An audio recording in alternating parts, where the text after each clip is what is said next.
Hello? Hello, hello, hello. Is anyone there? Can y'all hear me? How's everybody doing? Hello, Shebe. Hello, Sonnet. How y'all doing? Hello, Sway. Hi, Maki. How y'all doing? How y'all doing? It is a lovely Sunday, Monday, whatever it is for you.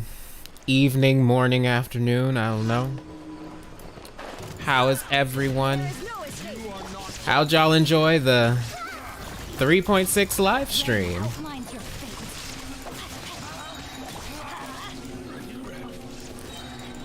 Was it good?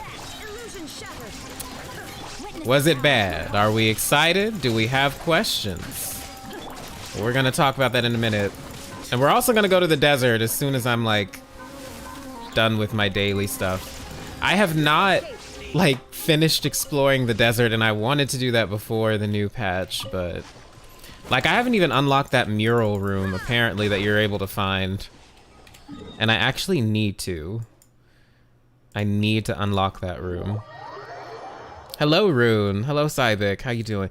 I'm excited for Baiju too. And yeah, the stream was pretty short. It was pretty short. It was only like barely 30 minutes, right? I guess it's I don't know. We're getting so close to Fontaine. So, you know, I feel like the next couple of live streams are probably going to be a lot longer. Probably why this one was pretty short,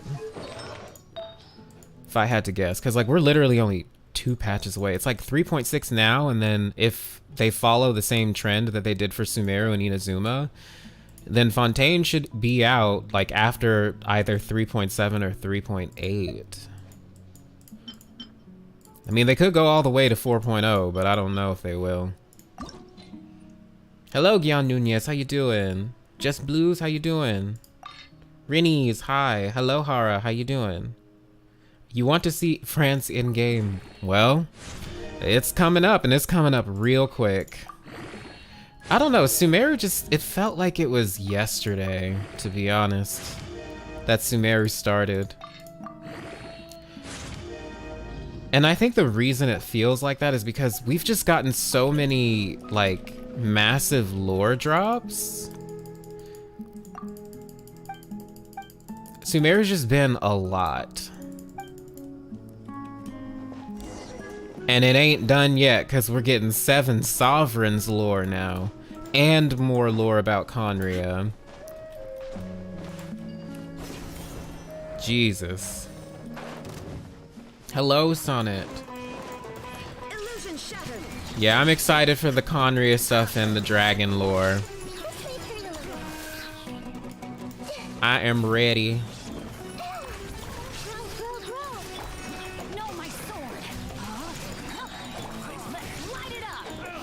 I think they tend to undersell the more heavy areas like Enkanomiya and this new area. I think that's partially why it was shorter. Yeah, I agree with that. Like, they didn't want to reveal everything. They just kind of want us to explore the areas, which I believe. Wait, where? Oh, there he is. Hello, Pixie. How you doing? Welcome to the stream. Welcome to the stream. Yes, Khaenri'ah lore. Sumeru was absolutely grandiose and nice, though. I love everything about it. Yeah, Sumeru's been great. My thoughts on Focalors being a bratty Archon. More than likely. Like, A was a shut-in, and she went cuckoo. Focalor sounds like she's crazy. Like, what did they use to describe her? As prone to hysteria or something? Yeah, she'll probably be the bratty Archon, I don't know. But like, I'm expecting some similarities between like Focalors and A in terms of like their ideals. Mostly because like A claimed that her principles or her ideals were the closest to heaven. And now we get another Archon who thinks that their people and her ideals have no stains in the eyes of the gods. So I'm hoping to get a whole bunch of heavenly principle stuff. I'm doing well. I'm a little sleepy because I haven't been sleeping well and I've been sick, but I'm doing good.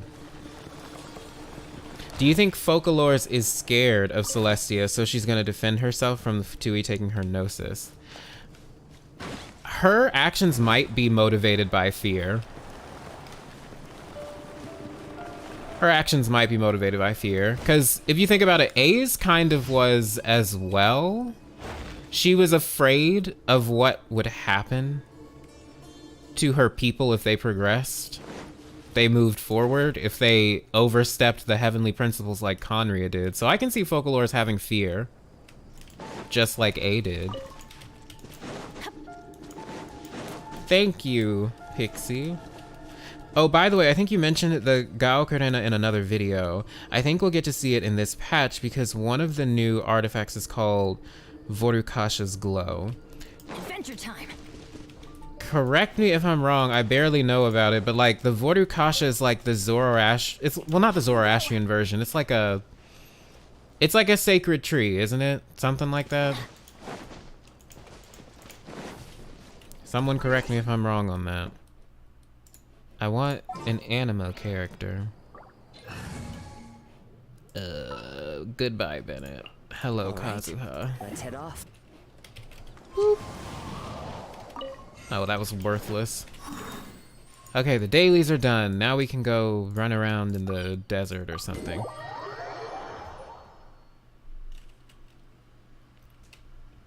But yeah, I think, isn't it like a sacred tree? The Vorukasha? The Vorukasha. I think that's how I think I'm pronouncing it correctly. Thank you for completing. Is the cosmic sea in Zoroastrianism. The sacred tree within the is called the Haoma, yeah, and the Khaenri'ah is contained within it. Ah, interesting. Yeah, we might get some,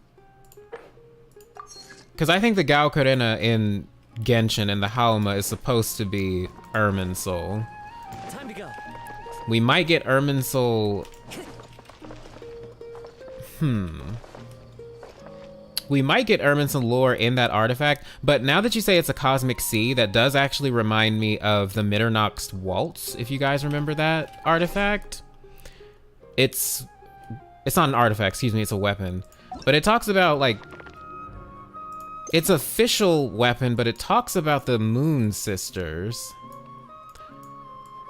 and the primordial sea or something like that that they shined over, or that they brought light to. I can't remember exactly what it says.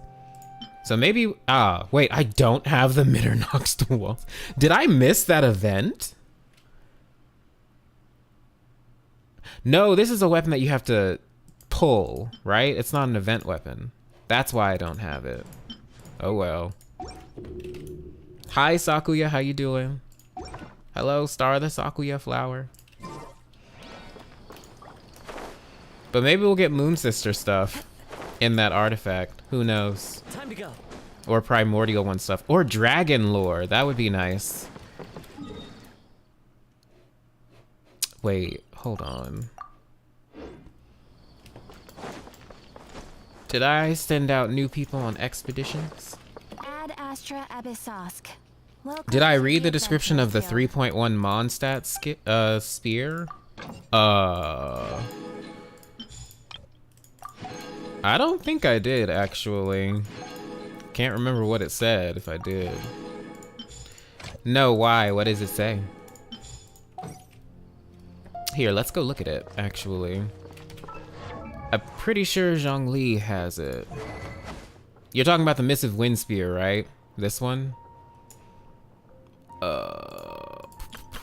No, wait, go back. Wait, how do I see the story? I guess we'll go back to the archive, huh? Let's take a look. Here are the spears. Missive Wind Spear. A beacon that guides a traveler from home from afar. Interesting choice of words. No matter where they are, the silver eagle always inclines towards a distant wind. The verdant feathers swirled as she sang gently, guiding the homecoming one to the other side where the gentle wind blew. I don't care about where you came from or what sins you might have committed. It's just the young master, though he was not and could never be acknowledged as such, said as he wiped away the blood from her face. When the time comes for the winds of change to blow through this land, I want to have you by my side. I killed the falcon. Keep that a secret between us. You think it talked more about Decorabian, if your memory serves right. Sonnet, you read it 2 days ago and it's about Eberhard or something. It could be about Eberhard. He's the dude that killed that blue-eyed spear witch, right? And then, like, orchestrated the murder of all those people on Dragonspine, right? Much as the kin blood would in the future be spilled by a brutal lance and left to turn from red to black in the snow, her heart too was pierced as if by an invisible arrow when she perceived the real young master in her mind's eye. From then on, she kept one eye on the things she had to do as a servant, and another upon missions that had to be accomplished for the vision that he had described. Yeah, this is kind of sounding like the Blue-Eyed Witch and possibly Eberhard. That would make sense. Don't mourn, Priscilla. Everything in this world comes at a price. Remember, if these matters are betrayed, light the beacon at Stormbearer Point. When the winds of change blow through these lands, we shall be its wild, howling vanguard. Oh, well, there's Eberhard. So yeah, it is about them. Hello, Heart Ace. How you doing? She would forget bloodline and duty, forsake separation and the sickly heart. Not many nails were left. The glories bygone would soon return.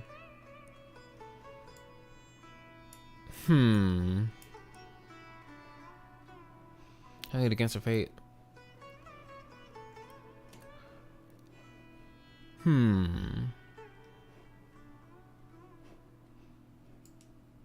I shall soon be a wisp in a thousand winds. Interesting.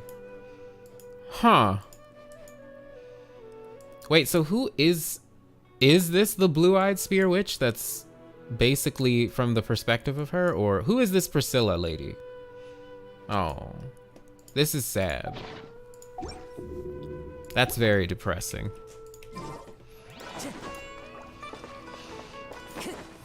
Oh, you must have gotten it confused with another weapon that talked about Decorabian. That's all right. All right, to the desert we go. Where is the mural, and how can I open it or get to it? Someone please guide me. We're gonna get this teleport point that I haven't actually gotten. Time to go.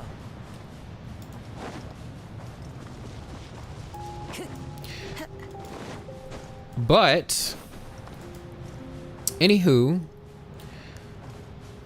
who do you guys think that voice was at the beginning of the trailer? I've seen a lot of opinions about that, but I want to hear what you guys have to think. Some people say it's like that new iniquitous abyss lady. Some people say it's a pep.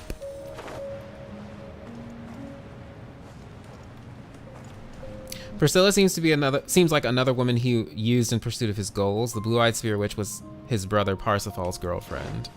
Gotcha. One with nature. Let me weave you a verse. Rain outlines your fate. Yeah, I'm gonna have to refresh my memory on a lot of that lore with the Mondstadt stuff because it's been a while. Hey, Onion, I do find it weird that A and Nahida, whose gnosis are thought to be bishops, are also linked with the Dragon Kings. Are they? Like, Rain cutter. Ventis is a queen chess piece, right? And Zhongli's is a rook, but how do those match up with Azhdaha and Dvalin? Is it like in the descriptions for them or something? Where the... It must be up here. Oh, it must be on that freaking cliff. Hello, Bethany. No, you didn't miss anything. I think it's either a Pep or maybe a member of that new Pari race. Either Sorush or maybe someone older than her. It is possible. Because, you know, a Pari, like a Pari person or somebody from the Pari race could be in Nahida's story quest and we just don't know it yet. But I know Sorush, isn't she part of a world quest, which usually aren't voiced? But I mean, that doesn't mean anything. My basic takeaway was that it's probably the people who are screwing with a Pep. That's what I think. I think it's somebody who either has something to do with why a Pep is, like, sick. Because the lady talks about being the apocalypse, and then there's this conversation around, do we really have to fight them, etc., etc. But I don't know. Trailers are extremely misleading. So who knows? Hydro Dragon and Khaenri'ah for A, and Nahida Dari with the Dendro Dragon. Yeah. I am near a Pep's lair. Oh, is it like underground, I think? Illusion shattered. Let me weave you a verse. Rain outlines your fate. Do you think Hesperus and Phosphoros from Khaenri'ah achievements could be the shades of Phanes? A valiant Possibly. Because Phosphoros and Hesperus are like the evening and morning stars, which are technically the same thing. But the morning stars in this game, the morning and evening stars rather, are people like the Travelers, like Ether and Lumine. And they have a lot of nods to Primordial One, Phanes, etc. So, you know, it's possible. But I don't know. The shades are kind of annoying to me right now. I'm like, because I'm stuck between believing that there wasn't just one Primordial One. Actually, I definitely think there wasn't just one quote-unquote Primordial One. I kind of think the second who came, probably was like the Primordial One. In terms of what kind of being they were. But that's a conversation we'll have very soon in an upcoming video. But I also think that the quote-unquote Primordial One had someone else beside them who was also ruling alongside them. So think a king and a queen of heaven. And they were married with each other and they had kids, possibly. outlines your fate. Rain cutter. And possibly the Primordial Ones reflected the sun and the moon.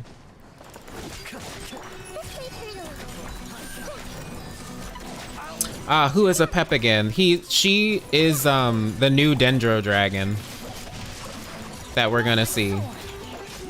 And it kind of sounds like she's the original, like, Dendro Dragon from the time of the Primordial Ones. Like, she's one of the original 7 Sovereigns. At least that's what it sounds like to me, which is really exciting. Where are we going? What is this place? I don't think I've been in here before.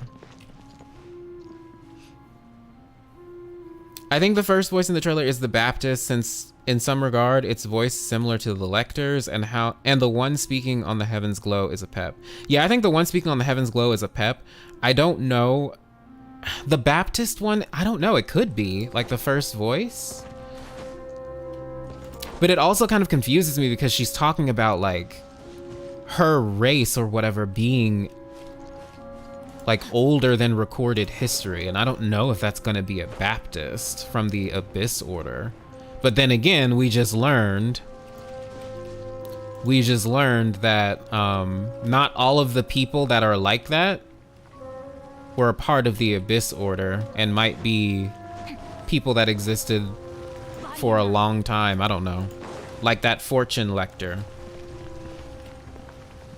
Since like 3.0, they cut the trailers in a misleading way where they combine world quests and character quest stuff with arc quests. Yeah, that's why it's so confusing. That's why it's so hard to tell.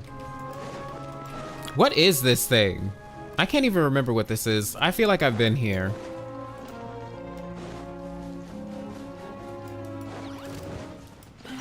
Oh, I see. Ever since the trailer, I'm very curious about her and her story. Yes.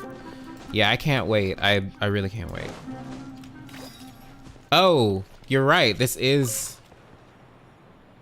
Yeah. You're right. This is the Goddess of Flowers world quest location. Why am I here? I've already been through here. I just thought of this. Isn't it interesting that the new Abyss lady boss is the first female Khaenri'ah Abyss enemy that we will face? It's about damn time. I was wondering where all the ladies were. But yeah, it's exciting. And she looks really cool because she's using like 3 different elements. She looks really cool. And the hilly churls. Oh my gosh, the new hilly churls. They look so cool. Climb, climb.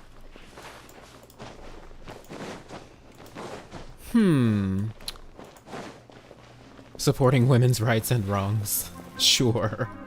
Yeah. What do you guys think about,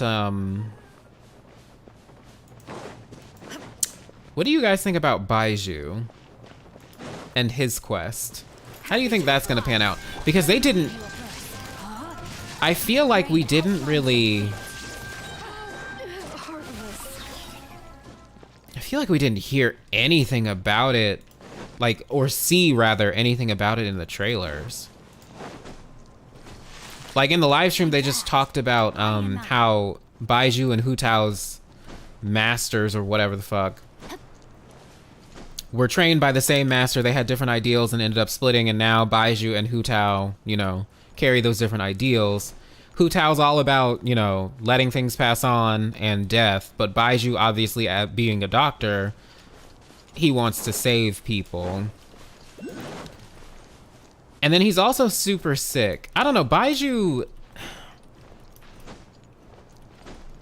He annoys me because...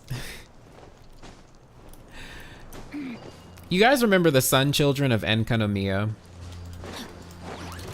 Like, one of them was extremely similar to Baiju. In terms of wanting to be a doctor, super sick, yada yada yada. And that initially made me feel like Baiju was gonna have a kind of important role. Or is in some way not going to be... I don't know how to say it. Human?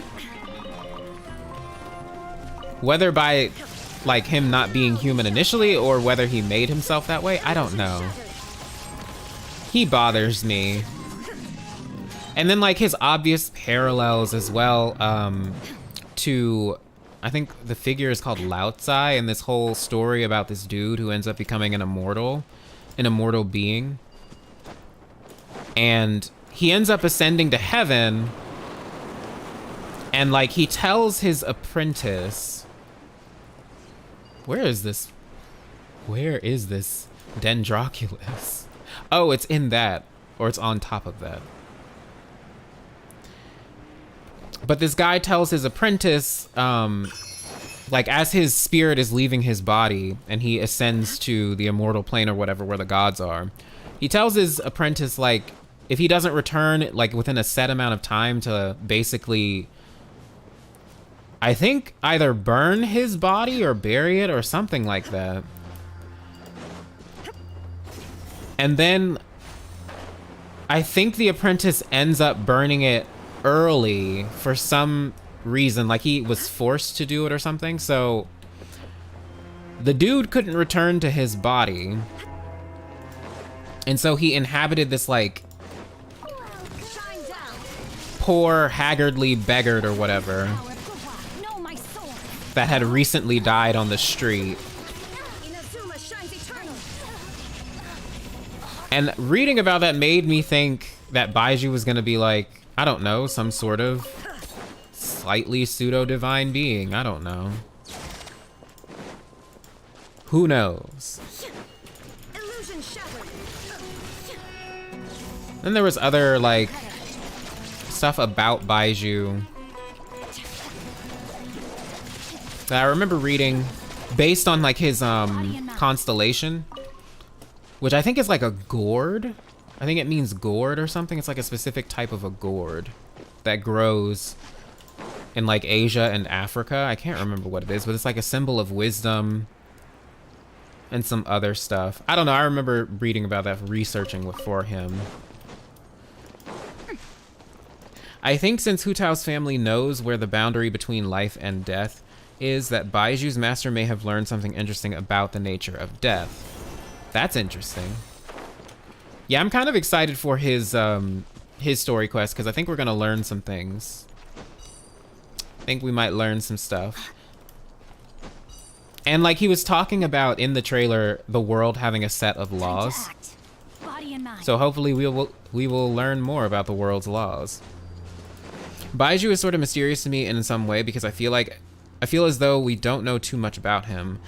I feel as though there's a deeper story to him, right? Like it feels like that. And they didn't really tease much in the live stream. So we'll see. Rain outlines your fate. We'll see, we will see. A random person on Twitter yesterday argued with me because they think that Venti doesn't have a second story quest because his story is irrelevant and we already know everything about him. Wow, that's so sad.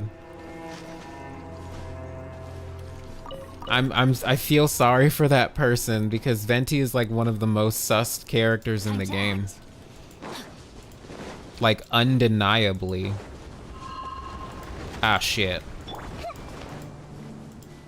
I hate these Waynoots.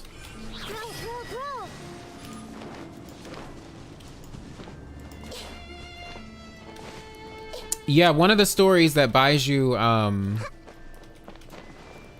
likely has inspiration from comes from that one story about the snake and then that doctor dude or something. I can't even remember. But yeah, no, I know what you're talking about. That's one of them, though. But look up Laozi, L-A-O-Z-I. Time to act. Body and mind. There's some interesting things to be had there. Time to act. Wind strike. Then there was also tales that I was reading about the 3 polar star gods. I don't know. Maybe I'll just make a video about Baiju after the fact, because I don't think we have that much time left before the next patch comes out. If they didn't tease much in the trailer, then his story quest might be big, or at least I hope so. Yeah, me too. I'm hoping we learn some interesting stuff. Okay, where are the symbols? Are they above or below? Probably above.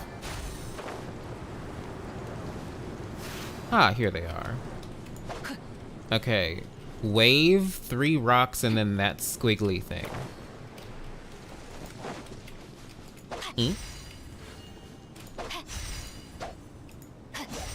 3 rocks, squiggly.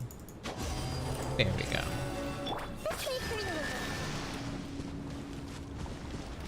go. Okay, where's the other one?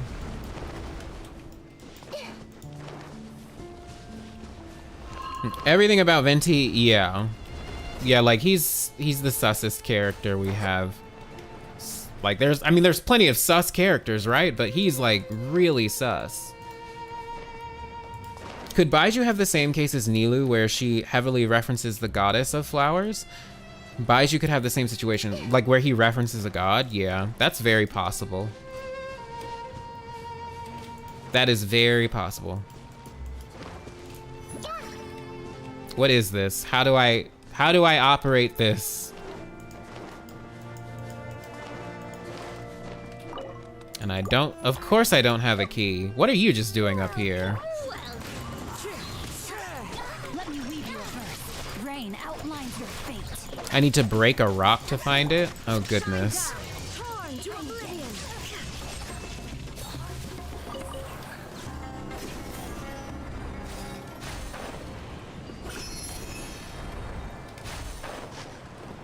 Where's the rock that I need to break?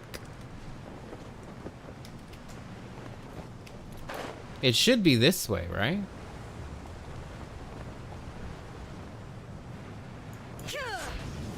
Well, that wasn't it. Yeah, I think Baiju might be a reference to another god. Who knows?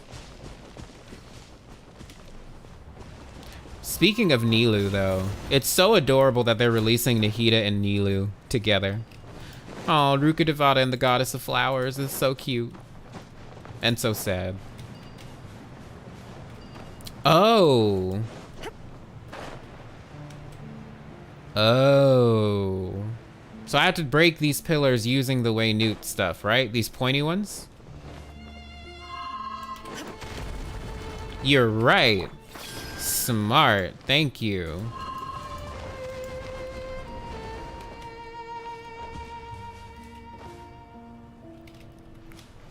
Come here, snake thingy. Speaking of that, I also think it's nice to get, like, more and more...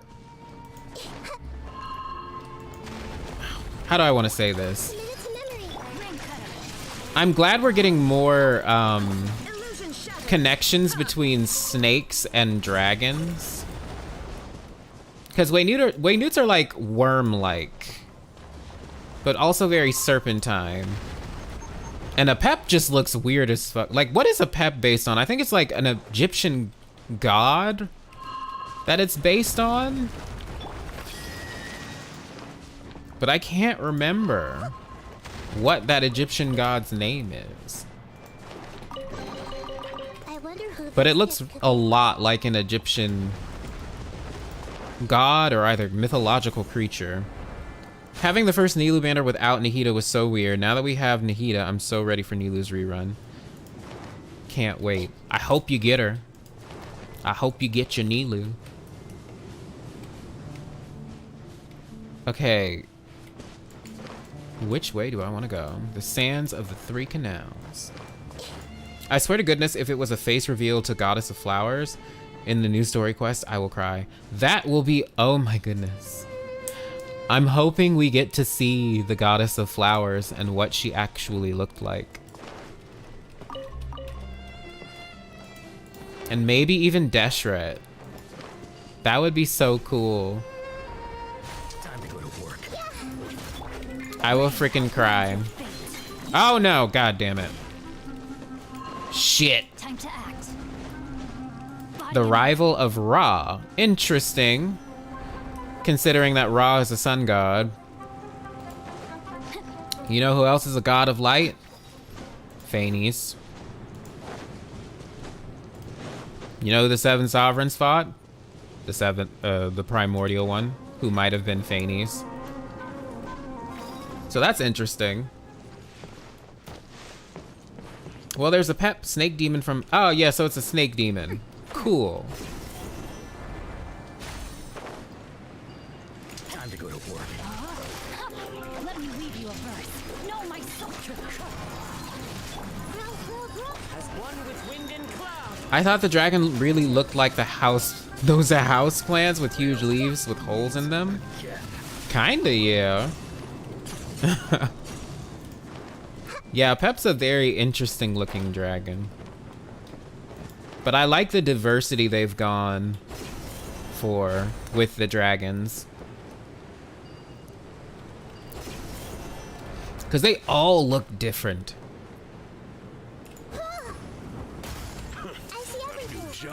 I think Dvalin is the most westerny dragon type. Ajdaha is almost like a turtle, kind of. Apep is like serpentine, worm-like, almost. It kind of reminds me of Zygarde a little bit from Pokemon. Take them. But, I have no need. and then we have Kokomi, who's human. Well, we don't know if Kokomi is the reincarnation of the Dragon Sovereign, but remember, they said it was supposed to be a human in the Enkanomiya book.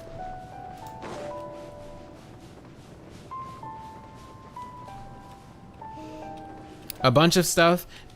Apep took inspiration from the primeval worm, Wadjet, and Nagaraja. Interesting. Nagaraja, excuse me. Which I probably butchered that name anyway, but... Interesting. I found really interesting with the new trailer, the new creatures. People are like combining the Sealies with the new creatures to form another thing. It's weird. Oh yeah, those new, I need to find another Sealy, don't I? I do, and it's right over there. Those new, the Pari, right? They look a lot like Oceanids, right? And Oceanids are very Fey-like. Like, very Fey-like. And they might have something to do with Sealies. Just like the Jinn are the descendants of Sealies, born of a Sealy, basically. I say descendants of Sealy because they were literally referred to as that in the Dirge of Bilquis, in one of Lilupar's memories. Why aren't you moving? What do I have to do? Oh, there you go. I don't know why you weren't moving before.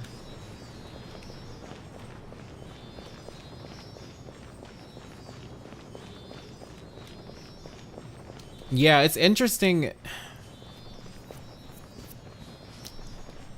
It's interesting that we're getting like these pseudo Sealy races. I think it's cool.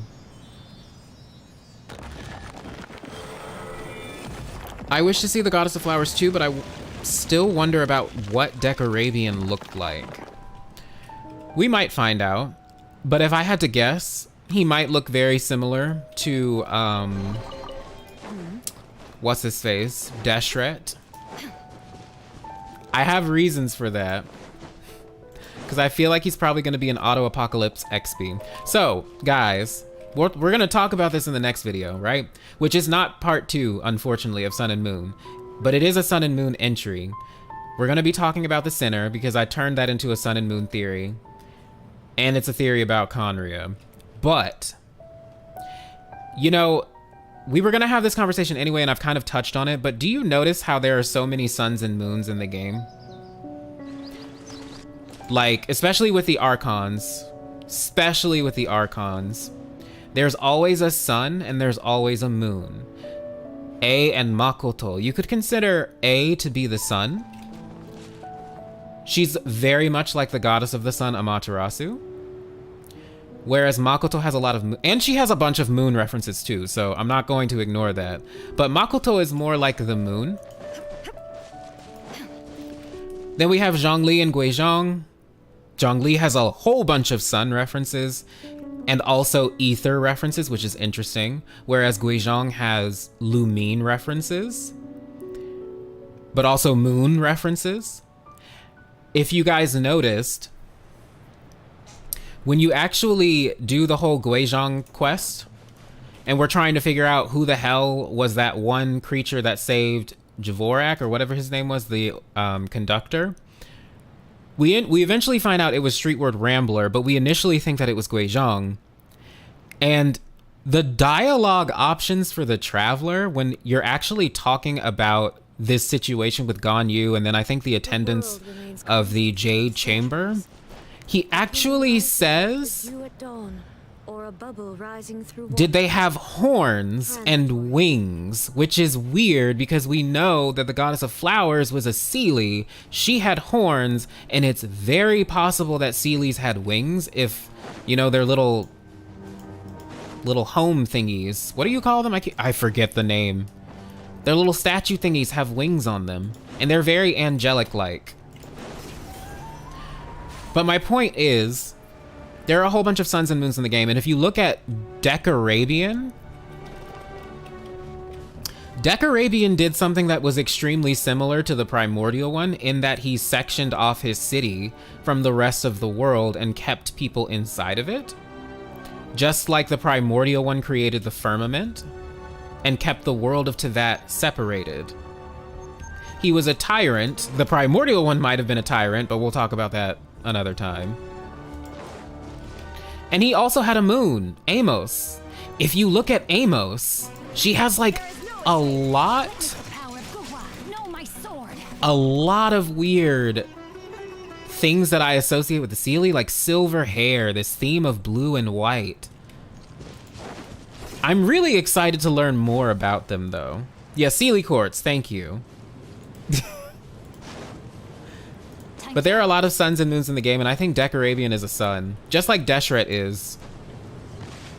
And then the Goddess of Flowers and Rukkhadevata are moons, though you could also consider Rukkhadevata to be the sun, if you think back to what Nahida said about she's just the moon, but the real sun is already gone, and she was really referring to Rukkhadevata, so Rukkhadevata would be the sun in that situation.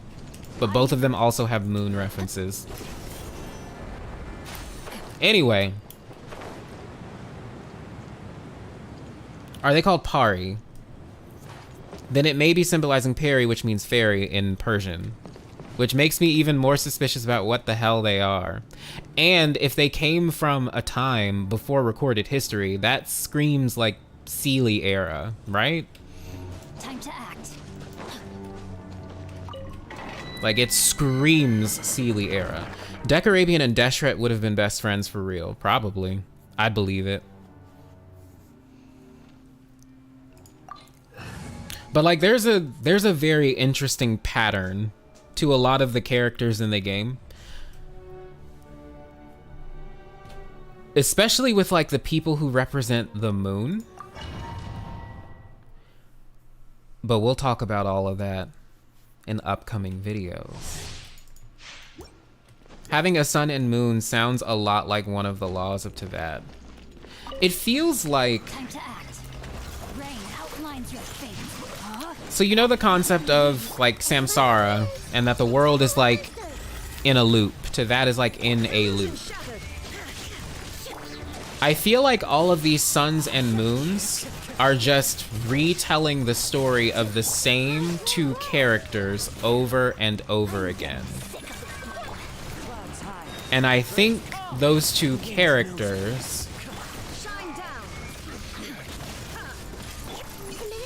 are the primordial one and Istaroth. And then there's also the Seelie, the first Seelie and the Traveler from Afar. Like there are a lot of situations where there's just a lot of mirroring when it comes to that. If that makes any sense. So like I talk about frame stories and stuff and foreshadowing and all of that.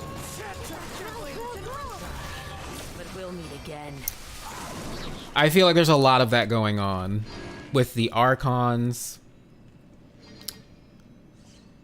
with people like Lilupar and her husband Ormazd. Did you notice, by the way, first of all, Lilupar has a lot of Istaroth vibes, not gonna lie. I'm not explaining that right now. But did you notice the name of her husband, Ormazd? That's another name for Ahura Mazda, the creator god in Zoroastrianism. Do you find that to be odd? That's another sun and moon pairing. Since Lilupar is a Jinn and everything, and Jinn are basically baby Seelie things. Descendants of Seelie. It's very suspicious. Lilupar actually made me think that Istaroth is not as innocent as she might seem. But again, I'm not explaining any of this. Just let me talk. Yeah, Nahida's constellation is also named after Ahura Mazda. It means like the wisdom of Ahura Mazda, which is interesting. And isn't it funny that the moons of this game always provide wisdom? Like the characters are always like the wise ones. Meanwhile, the suns are like the brawn. Zhongli was the brawn. Guizhong was the brains. A was the brawn. Makoto was the brains.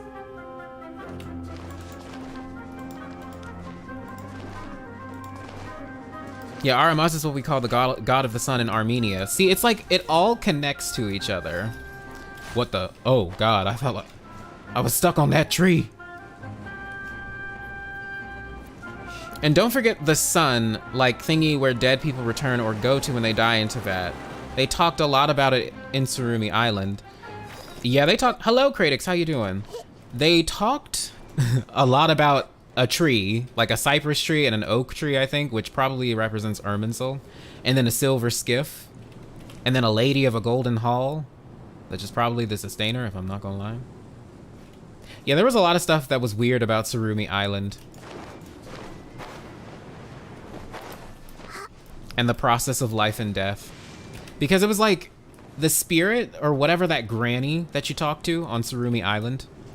She talks about the spirits of the people becoming the dreams of children, like motes of light that become the dreams of children. I thought that was really suspicious as well. I'm doing great. I'm a little sick, but I'm fine. I think you also talked about the siblings, but the siblings are also like the sun and moon. Yeah, so the siblings are like both, right? Because Lumine has like a whole bunch of night vibes, nighttime vibes. Right? Whereas Ether has like a whole bunch of sun vibes, but both of them have sun vibes, right? But I think it's interesting, isn't it? It's weird. I kind of feel like because we see this pattern so much, and also because, you know, there's this pattern of, oh wait, this Archon wasn't the original one, it was actually this one, which tends to be like, at least for Inazuma, it was Makoto, who in my opinion reflects more of Istaroth. And A reflects more of the sun. I kind of feel like there were two different primordial ones. And that's why in Before Sun and Moon, it says the name may have been Phanes. Not, maybe one of them was named Phanes, but there's actually another one that was ruling. Even in freaking Enkanomiya, Abraxas. Abraxas being the name of the great Archon of Light, or whatever the frick, from Gnosticism. He also has a whole bunch of Phanes vibes. He was given wisdom by Istaroth, who may or may not be a Moon Sister, or affiliated with them in some way. It's just weird. It's just weird. Where are the things to help me break this? Oh, there it is. And he has a lion on his arm.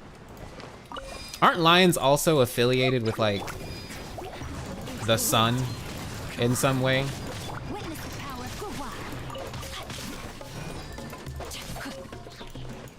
Could be wrong on that, though. Speaking of Zhongli having ether vibes, I like a lot of what Ashikai has been saying about Zhongli's earring being the same as the Traveler because it's interesting. Yeah, it is. It is the same. And Guizhong like has a whole bunch of oddly similar Lumine design choices as well. It's just suspicious. Oh, are you kidding me? Kaveh is the sun, and Alhaitham is his moon. Ha, that's funny.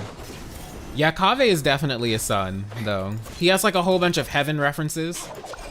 I think his frickin' briefcase, Marak, the root word of that, Mer, I believe that means sun. And then Marak also just means like brilliant, radiant, etc., right? Just a whole bunch of sun vibes. Kaveh's keychain also looks like a lion. Isn't that funny?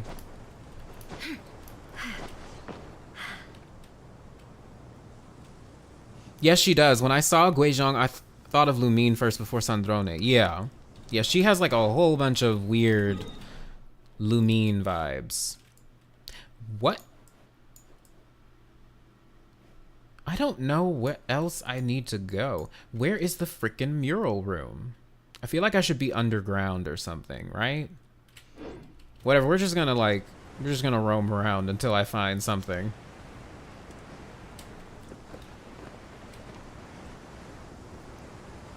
Kave's suitcase literally has a face on it, which is adorable. I know, it's so interesting. It's so cute.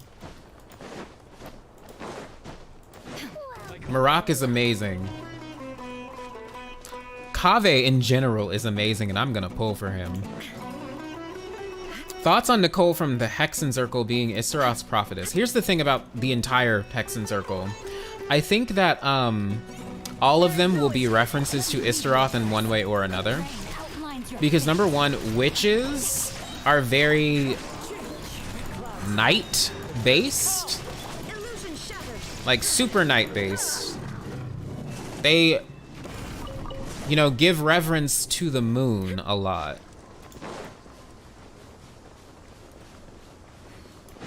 And if you look at the Hexen Circle, there's like a lot of Primogem / intertwined fate vibes as well, from like, you know, the picture showing all of the 8 Hexen Circle members, and then there's that blue and purple stuff.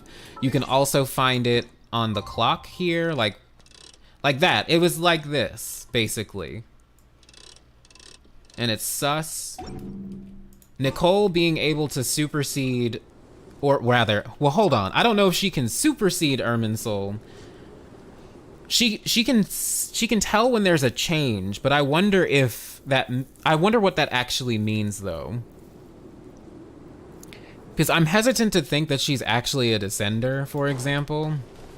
I just think she has a way of noticing changes, but I don't know if she knows what those changes exactly are. But at the same time, she was able to pinpoint the Traveler and Paimon, who technically didn't make any changes to Irminsul. It was Scaramouche. I stand before it alone. So it was like Nicole, I don't know, Nicole's just weird. The Hexen Circle's weird. I definitely think Barbaloth is going to be a reference to Istaroth. I definitely think that's gonna happen. Haftvad is a reference to the Shahnameh. Interesting. Isn't Marak a character in the Shahnameh as well? Now that we've learned for sure that Khaenri'ah is near Sumeru, I definitely think the Ruined Serpent is a mimic of the Weenut. Yeah, more than likely. Even Nahida doesn't notice changes. Nicole must be powerful. Yeah. I just think, I don't know. I think there's clever ways that we don't realize yet to get around Irminsul's mind wiping, basically. I'm hesitant to call every instance of this like, oh, they must be a descender. I don't know. I'm just hesitant. I don't know if Nicole is a descender or not. But it would be interesting if she was Istaroth's prophetess. That would be really cool. No, my sword.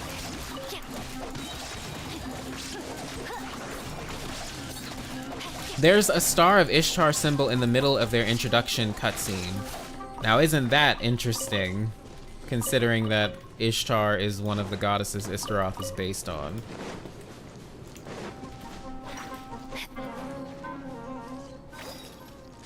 I don't know, but then there's also like freaking Khaenri'ah, who might have ties to Istaroth, even though they technically aren't supposed to have any gods. And that's because their symbol is literally the 8-pointed star, which is a symbol of Ishtar. And also, if you guys remember from, I think, the 3-Realm Gateway event, we got these little sigils that had the 8-pointed star on them, and they were called, I think the description refers to them as the recognition of the Tokoyo Okami, which obviously is in reference to Istaroth. It's her star. I think every time we see the 8-pointed star, it is her symbol. There's also an association with the 8-pointed star and the statue of the omnipresent god, because there were a whole bunch of 8-pointed stars that were glinting to represent the visions and aspirations and hopes of the people that were helping us defeat A. Like a whole bunch of those stars lit up around the statue. And then, for quest objectives, if you notice, those glinting stars that lead us to where we need to go, those are 8-pointed stars as well. I feel like that's really significant. She's like, I think it's, Istaroth is just freaking everywhere. Oh, and then like Dari for Khaenri'ah, right? Doesn't it mean like, doesn't it refer to atheists or something? Who didn't believe in like Zoroastrianism or something? I can't remember. But I think it does refer to atheists, but it's like the meaning of the actual word has to do with time and eternity, which is really sus. That Khaenri'ah would be referred to as this. Time to act. Anyway, my rambling is over. Those outside Irminsul, Hilichurl's Khaenri'ah's descenders, 3 of the Hex Encircle for the same reasons, meaning they don't get mind wiped. Okay, but why don't Khaenri'ahs get mind wiped? I have a theory coming up about Khaenri'ahs. I think they're all fucking descenders. I literally think they are descended from descenders, from aliens, and that is why the curse does not affect them in the same way that it does for mixed-blooded people, or just people from Teyvat in general. It's because Khaenri'ahs aren't from fucking Teyvat. They're not of this world. They have the blood of aliens in them. I will prove this. I will prove this. Time to act.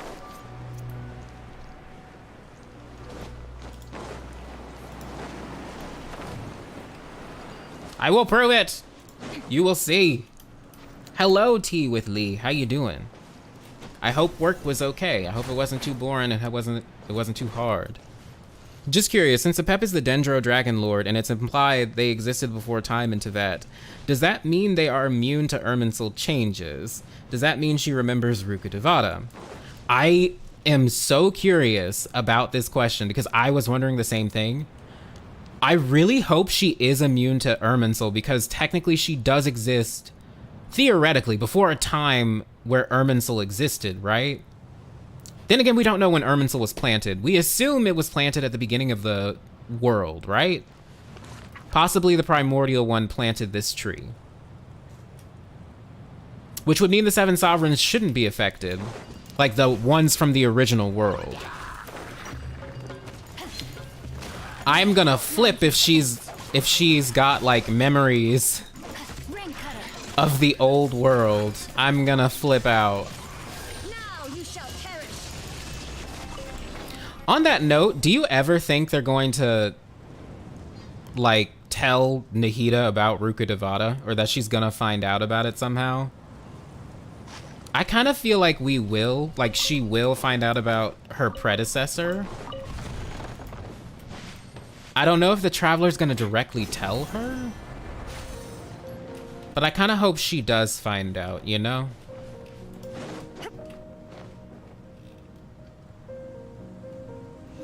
Mural Room is directly north of the underground teleport waypoint off the northwestern corner of the dune of Karos' pyramid, if you still want to go there. Thank you, Brightness Gency. Gency? Did I say that right? Maybe not. But thank you. You said the northwest corner.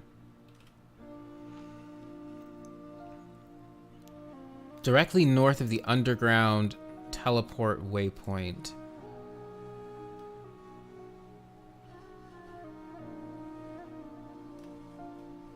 Okay. Wait, we're actually gonna go here first because I want to get those little tablets.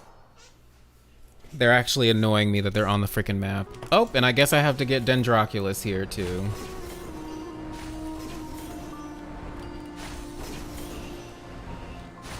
I can't remember who's the one saying the lines "Lords of this land" in the new trailer. Is the other voice or Apep? I think that's gonna be Apep. That's just my assumption though. Could be someone else, but I think it's gonna be Apep. Apep. In the We Will Be Reunited trailer, we can see a little similarity in Khaenri'ah's and Mondstadt architecture, maybe because Istaroth had an influence in both. Yeah, it's possible. It is possible. I don't know, Khaenri'ah is sus. I think they're all fucking aliens.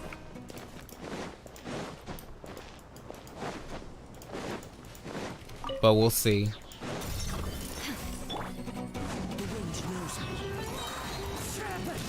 Oh, I want that. It's sus we know more about Nabu Malikata's origins than we do about Rukkhadevata's. Yeah, it's so weird. Rukkhadevata, where did you come from? How were you born? How were you born? The same applies to all the archons, right? Like, we have no idea where A and Makoto came from, especially Zhongli, because it sounds like he may have been around when the world was created? Question mark? A new punching bag. And then Venti, of course, he's fucking sus.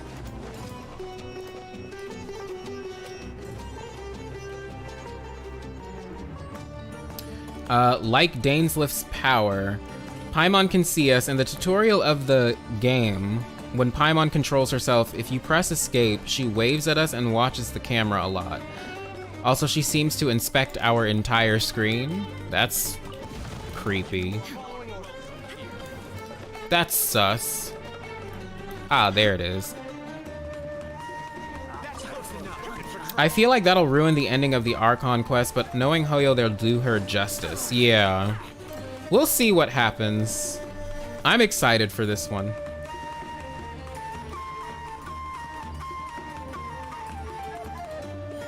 Ooh.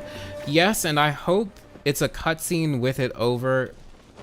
Is that important that she knows what happens to her mother? Yeah. Yeah. I hope. I don't know. We'll see. Because, I mean, I guess in a weird way, Rukkhadevata still does live on, not just through Nahida, but because Irminsul still exists. You know how if you take a branch from Irminsul and the descriptions say it still has, like, vibes of vitality emanating from them? And it talks about how as long as the tree exists, so will the branch. So Rukkhadevata still does exist, obviously through Nahida, but like also through Irminsul itself. Maybe there's a way to bring her back. I don't know. But maybe that will cheapen the Archon quest. I don't know how people feel about that.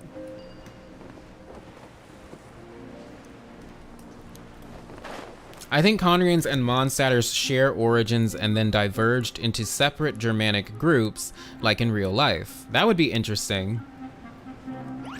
That would be very interesting, because if you think about it, Khaenri'ah should be based on, not just, obviously, like, Middle Eastern stuff, right? Because it's underneath Sumeru, and its name also has your Middle Eastern ties. But it has Norse vibes as well, and Germanic vibes as well.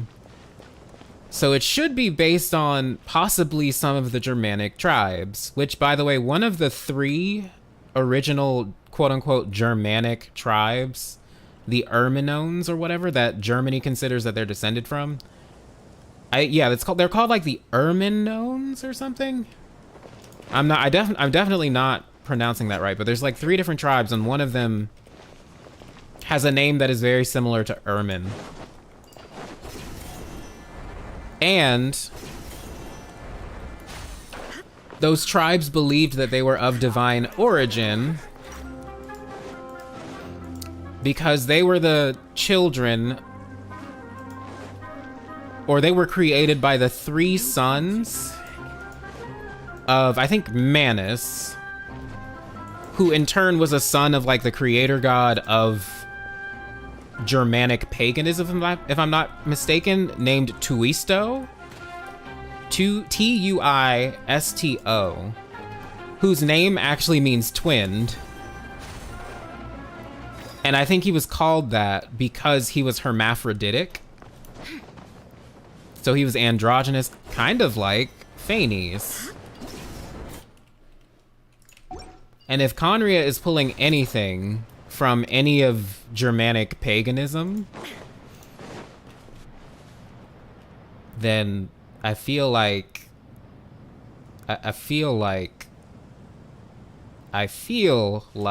they're gonna have some sort of divine origin,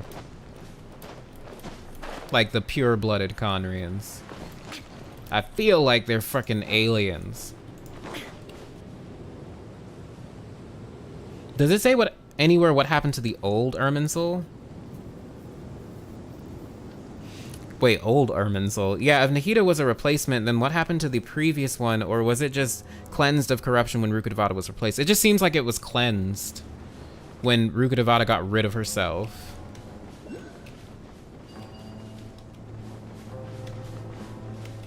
I need an archer. The Nordic peoples and languages are technically the North Germanic peoples and languages. Norse is just a more common way to refer to them. Yeah. They all have, linguistically, they all have like a common origin, especially. So like, I'm also thinking that we're gonna dip into the UK kind of as well with Khaenri'ah, because the Saxons were also Northern Germanic peoples. Didn't keep you waiting, did I? And then of course France as well, because of the Franks, which were also Germanic peoples. I mean, actually that's kind of a given, especially since we just got the names Clotar and Caribert, which are both Frankish names.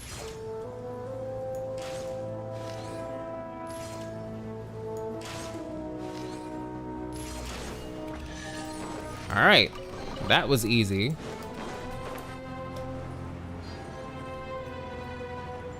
My two friends just got into Genshin Impact, so yay, they can join us in this hellhole.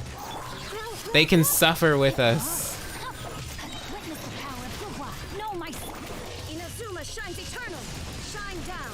I feel like Khaenri'ah is just going to be Rome. I kind of feel like we're going to be dipping into the Holy Roman Empire, because the Holy Roman Empire was extremely important in terms of Europe. Like Italy, but also there were Germanic kings that reigned as the Holy Roman Emperor, like Charlemagne. And coincidentally, I think the first one, like where it was officially called the Holy Roman Emperor, that started with a guy named Otto the Great. For those of you that have played Honkai Impact, you should know of Otto Apocalypse, right? And isn't it very funny that Deshret, for example, is a reference to Otto Apocalypse, like just straight up is a reference to Otto Apocalypse, and the Goddess of Flowers is his Colin. And you could also consider Rukkhadevata a Colin because of her relationship with Nahida, number one, and then visually, they have the same braid as well. So Deshret kind of had two Collins, but Deshret is a reference to Otto, so is Kaveh, and so is Dainsleif.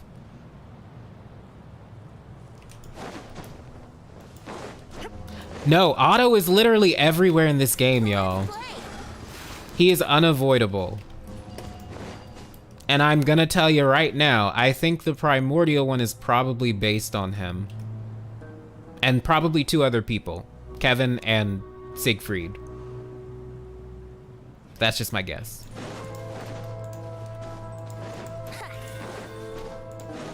Do a video on that? Oh, my dear, dear, sweet summer child. That video is coming out before this new update. You will get all of my thoughts on Khaenri'ah so far. All my thoughts on Ermin. And all my thoughts, well, not all of them, but most of my thoughts on the primordial one.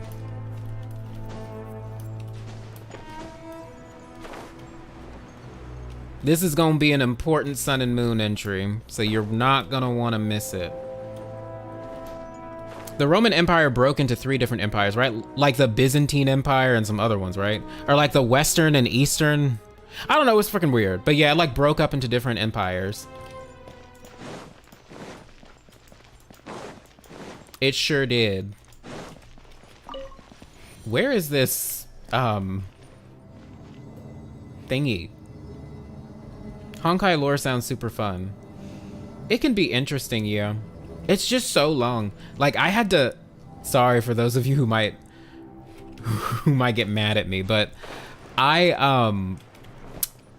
because I wanted to catch up on stuff, I just put the speed on ×2. So I didn't really like enjoy the voice acting or anything like that because all I wanted was the lore. So I just started like speed running stuff. How do I open these? What? Oh.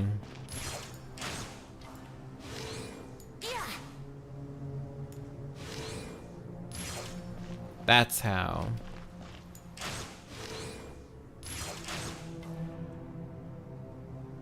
Oh wait, hold on.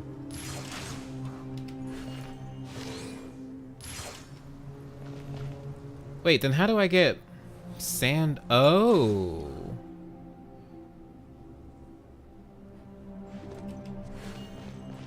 Oh, and there's some over here too. Crud. Oh, I'm supposed to match this. Okay.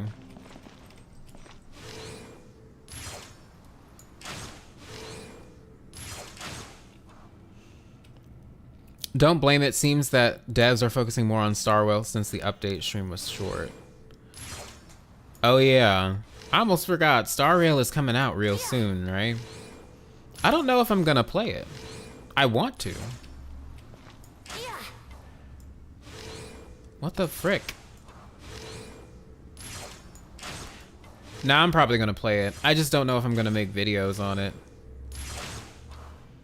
But it seems super fun.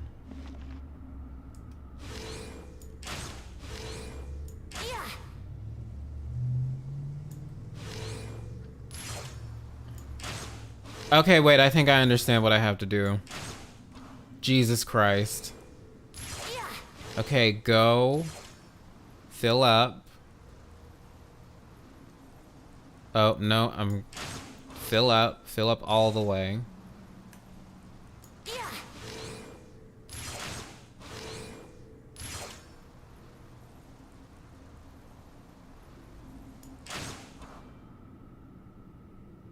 What? What? Oh, I should probably turn this off, right? That would help.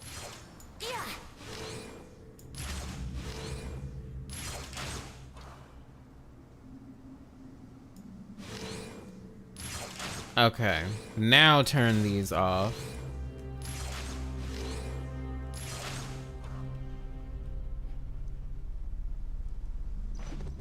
Oh, I have to empty those. I have to empty those, don't I?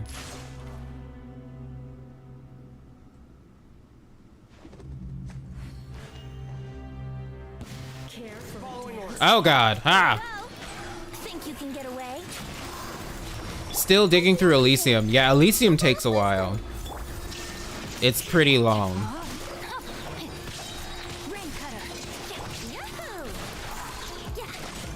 There's a lot of fluff in the story. Yeah, there is. You were here to watch. And like, there just aren't. Gliding be faster. There just aren't any good resources really to look up Honkai stuff if you want to like, you know, look it up. What is this? The compensation for work-related injuries has arrived. It is hard. Send hard currency enough to feed a family for a whole year. Does Lilupar told us every night. Those machines contain bloodthirsty, misbegotten creatures. They have been trapped within and are driven by pain and hatred, forgotten and abandoned by the world. Yeah, it's kind of fucked up that Lilupar had a hand in like trapping her own people in these fucking machines. Only by freeing them can we free ourselves. Yes, free ourselves from our cruel, indifferent freedom. But she asked me to not to think all manner of wild thoughts and take care of myself. Wow. Yeah, what happened in the desert was kind of fucked up. Just a little bit.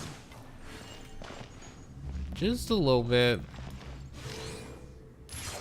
Okay, we're gonna have to empty that. We can turn this on.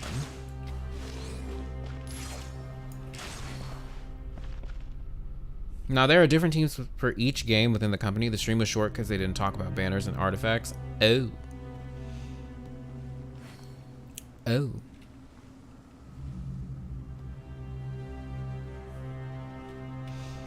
Lilupar did a lot of things that are horrible.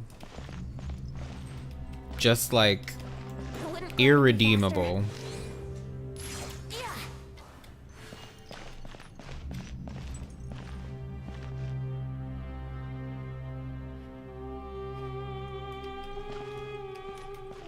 Okay, I did it.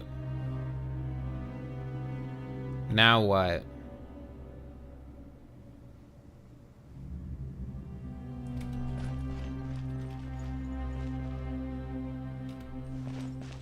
Did I do it wrong? Yeah, poisoned her family with honey as well. Oh, oops. All right. We're gonna fill you up.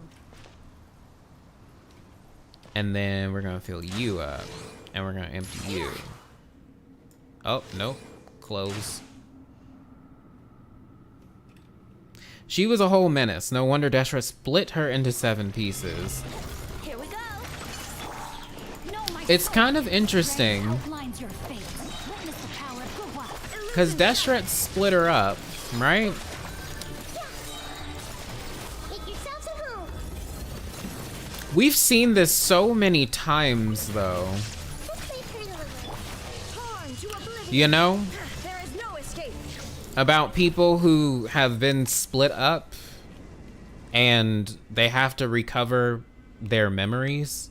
We've seen that literally with Shiki Taisho, if you remember, from that one event in Inazuma. Abraxas from Khaenri'ah, we had to find his pieces to recover his memory.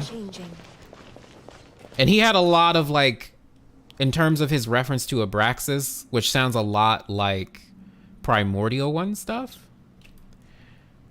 He might be a parallel with the Primordial One, especially as a creator, quote unquote, of the sun and moon for Khaenri'ah. Just like the Primordial One supposedly was the creator of the sun and moon for Teyvat. Who else have we seen that with? There was Lilupar, there was Shiki Taisho, there was Abraxas. There's the Travelers, who we're recovering 7 pieces of power for in order to regain their original powers, and they have Primordial One references. Then there's also the Heavenly Principles, who Nahida told us the Gnosis represent her control over the world. And isn't it funny that the Gnosis are 7 different pieces of elements? Almost makes you wonder, did the Primordial One kind of get split as well?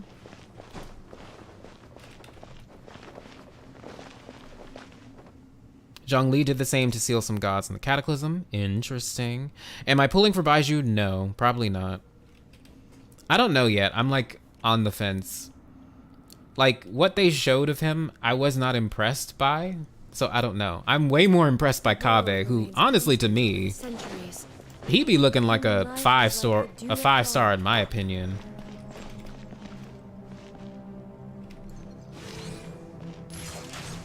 Like, he be looking like a 5-star in my opinion.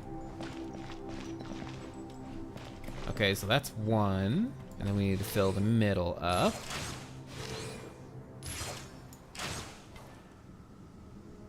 And then empty you. And then that should be it, right? Yeah. Pretty sure. Oh, let me close this. Ah, here we are. Brace yourselves. No, my sword. Let me weave you up. He's a strong 4-star, but a worse Nilu. Interesting.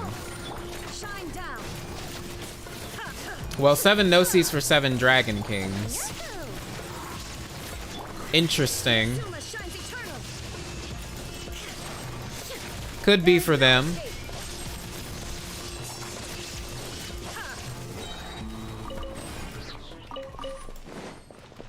But at the same time, if the Gnosis represent the power of the 7 sovereigns, doesn't Apep kind of put a wrench into that? Considering that Apep is still here?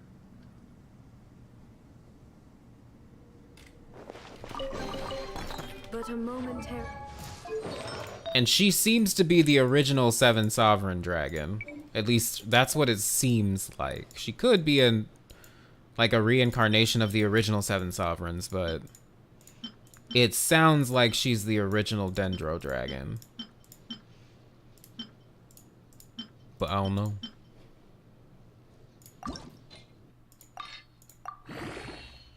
I feel obligated to pull for Baiju just because we waited for him for so long. You know, that's a good point. That's a good ass point. Maybe I will pull for him. Oh, okay, that wasn't horrible. Distraction. Okay, but where's the freaking Dendroculus? Am I just missing it? Is it on top of the building? All right, let's go look back outside.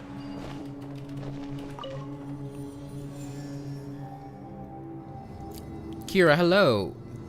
Good question. Is Apep the original? Hello, Uniharu. How you doing? Yeah, I don't know.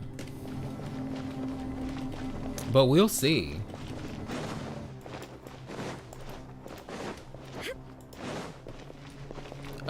Oh! And boom goes the dynamite. Alright, we're done with this area.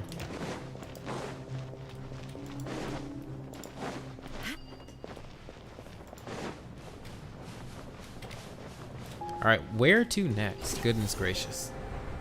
I think Kave is sus, or at least it is sus that he almost looks identical to Void Archives, almost being the key word. Right, like he's a reference to Auto Apocalypse. That's probably why. Yeah, he's just a reference to Auto.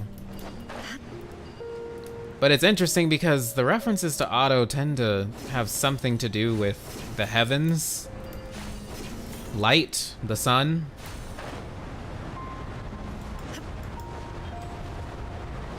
Wait, she doesn't?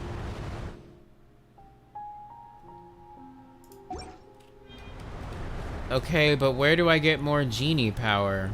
From those little tree things? It might be a case of new Dragon Kings for this Samsara, like Dvalin for Animo, Aisha for Geo, and Apep for Dendro. Yeah.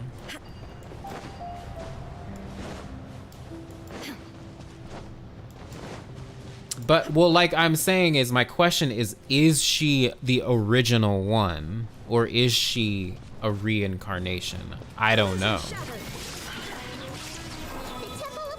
Because the way that they were talking in the trailer, but then again, we don't know like the exact voices and everything. Actually, no, that's not true because some of the voices were credited in the comments. Like, I think Apep's voice was credited in the comments, right? Not the comments, but the video description. So if it sounds like that voice actor for like, hold on, actually, you know what? Let's just look at it. Because I want to explain like why, hold on, give me a second, y'all. Give me a second. Let me see, let me see.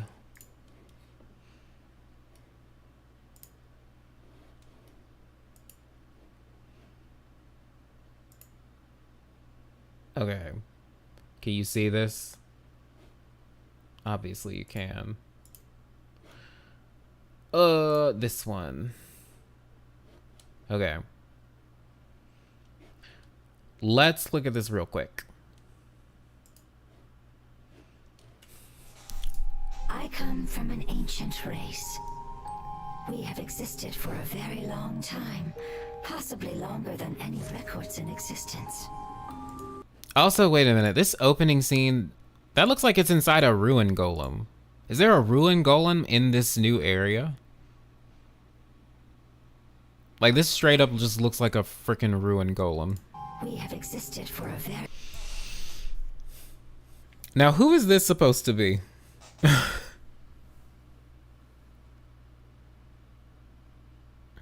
What did I think about the new Dane Archon quest? I have many thoughts about it, but you will see them soon in a video.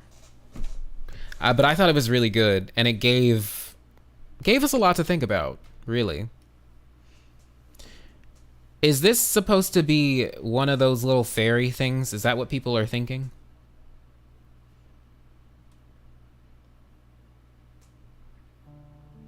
Another one? Yeah, I know. It seems like, at least that's what I assume this is. It's like a ruin golem. Or something similar. Now, I'm not sure, but I think we can see a ruin golem from the map. Maybe I'm remembering wrong. That's interesting. Because I thought there were like... I thought there were only 3. Wait, hold on. Let me turn down that freaking game for the volume. Or the volume for the game. Okay, there we go. It's the Abyss Lector or Fairies. I don't know if it's the Abyss... what is it called? The whatever Lector or whatever the fuck. The only reason I say that is because... she's, isn't she a weekly boss? But then again, that doesn't mean that she's not going to be in Nahita's story quest, right? Because she could be, and we have to unlock it. But that confuses me if it's about the Abyss thing, because it says, I come from an ancient race. We have existed for a very long time. But Abyss Lectors and everything like that, at least the ones that belong to the Abyss Order, we know that a lot of those people are from Khaenri'ah, and that would conflict with what this is saying, I guess.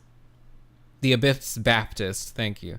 Or is she just straight up a Dendro dragon? I don't know why she sounds digital. Might be a new race of ancient beings. Yeah, it could be like the little fairy thingies, the new fairy thingies. Is Kaveh the best visually designed 4-star in the game, except maybe Ningguang? I think so. His design is like really cool, and his attacks are really cool. Yeah, maybe the Paris, whatever it's called, yeah. The little fairy thingies. My opinion is that whoever is talking... We have existed for a very long time, possibly longer than any records in existence. The history of dragons starts from the very beginning of Tevat. Dragon King? We were victims of the apocalypse. It's because of The this. apocalypse itself. So this is what's making me think whoever the hell is talking is going to be an enemy. And they might have something to do with why Apep is sick.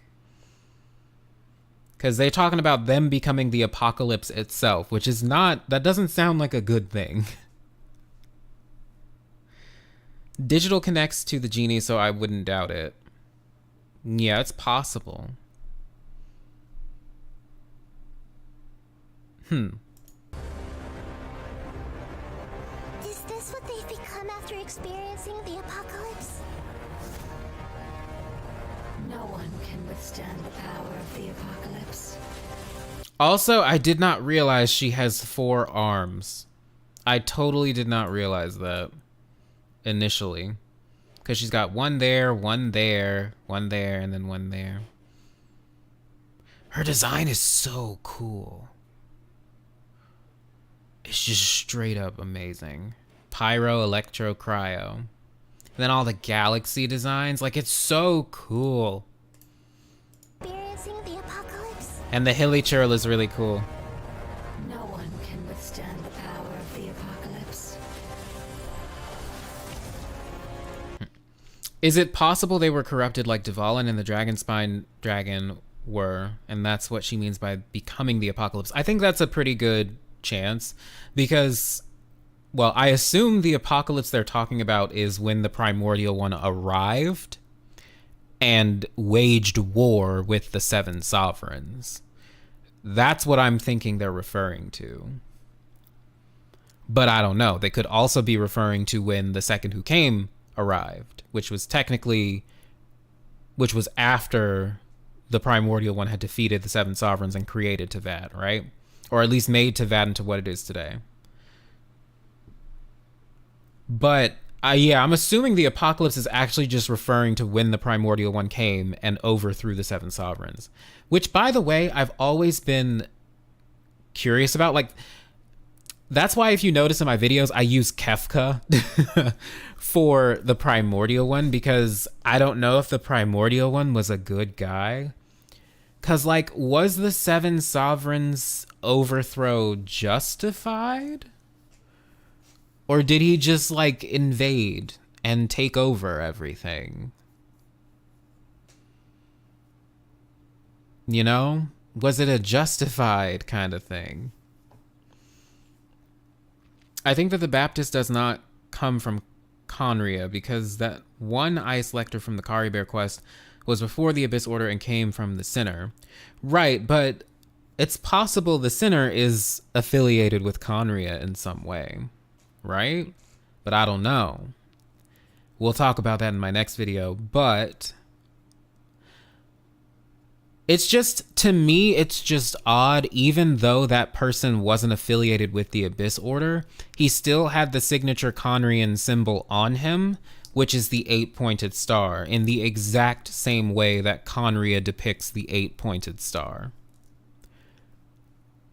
So, you know, it's very confusing right now, but I kind of still think that the Sinner and that Fortune Lector still had something to do with Khaenri'ah. But I don't know. Hello, April. How you doing? Yes, I am alive. I'm still alive. I'm still here. Maybe the abyssal rift that opened during the Cataclysm is the Apocalypse. The direct influence of the Abyss is said to have mutated the area. Maybe the life forms in there are affected by the rift. And yeah, that's possible too, because we were told in the live stream that this area was directly influenced by the overflow of the Abyss from the Cataclysm. So The history of dragons starts from the very beginning of Tevat. Dragon King? but it's like, it's confusing because they're talking about things that happened way before the Cataclysm. This is why these trailers are so freaking misleading.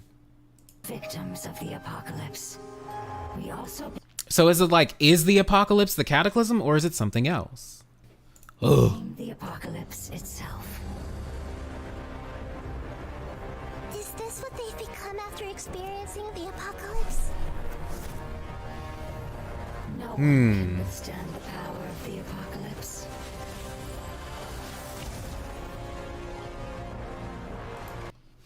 Exactly, that's why the anger from a Pep allegedly is understandable when they call us you. Think of yourselves as the lords of this land. We're colonizers to the dragons, right? Like, they don't like humans. Like, bishops from Enkanomiya, for example, they don't like humans. They were hunting humans. They did not like the light. It's because of the primordial one.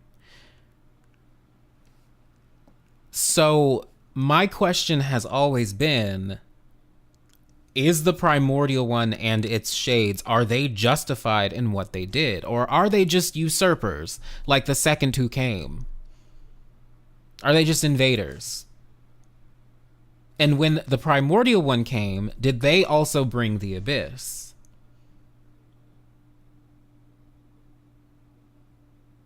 You know what I mean? Because where did the primordial one come from? My assumption is that they came from, like, the abyss or somewhere else, right? The abyss is considered not of this world. And that would fall in line as well with, like, Phanes, who emerged from an abyss, who was like an egg that hatched within an abyss.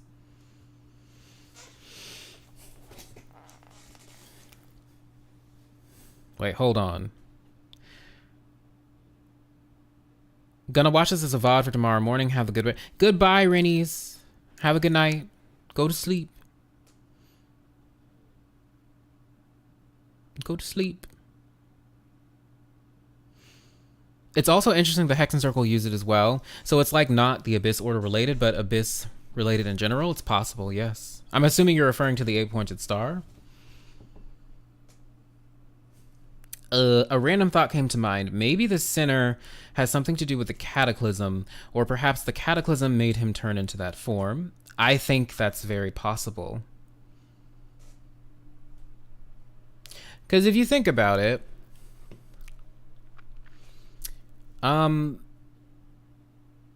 It's possible that there are ways to give up your bodily form in order to achieve certain levels of power, right?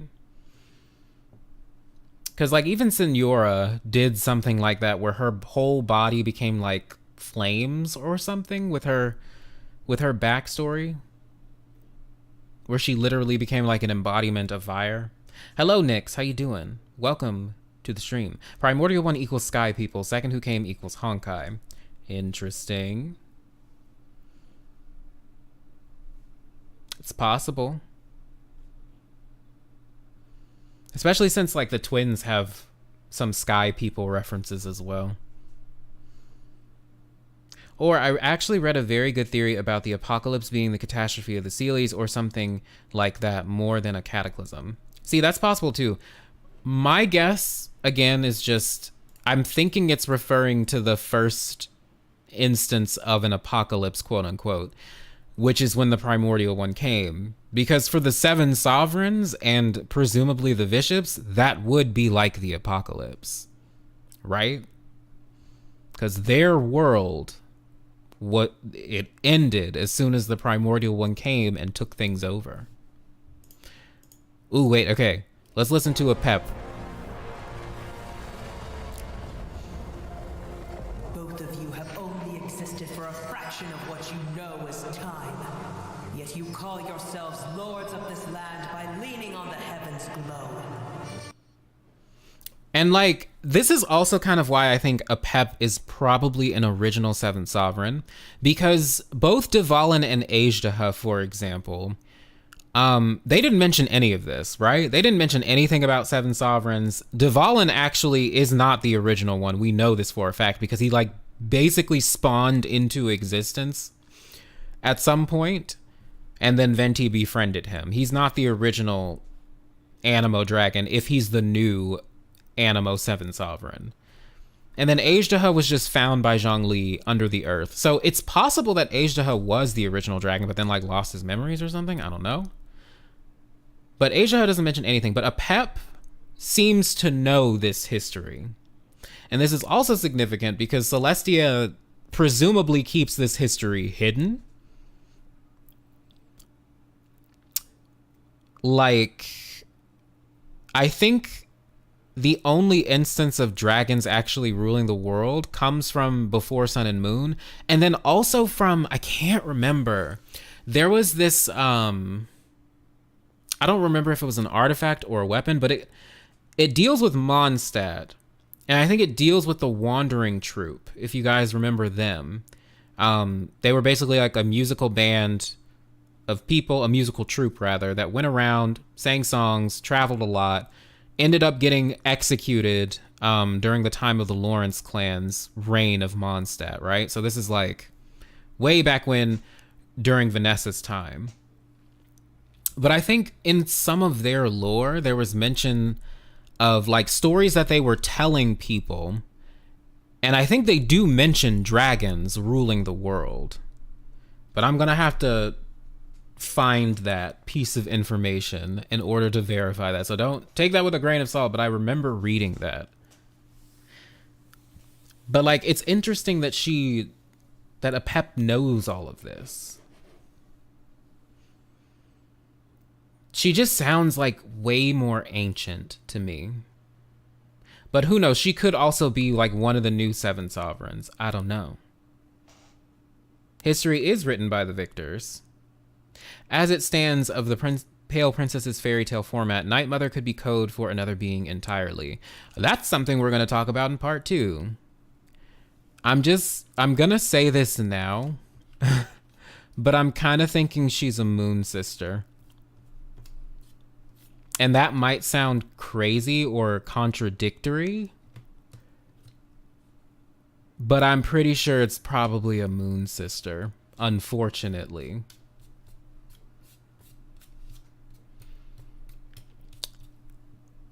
And I have reasons for this, but we'll talk about why and what may have happened to make a moon sister evil, because that's contradictory, right? Because in the Pale Princess and the Six Pygmies, the Night Mother is mentioned to be hating like the moon and moonlight.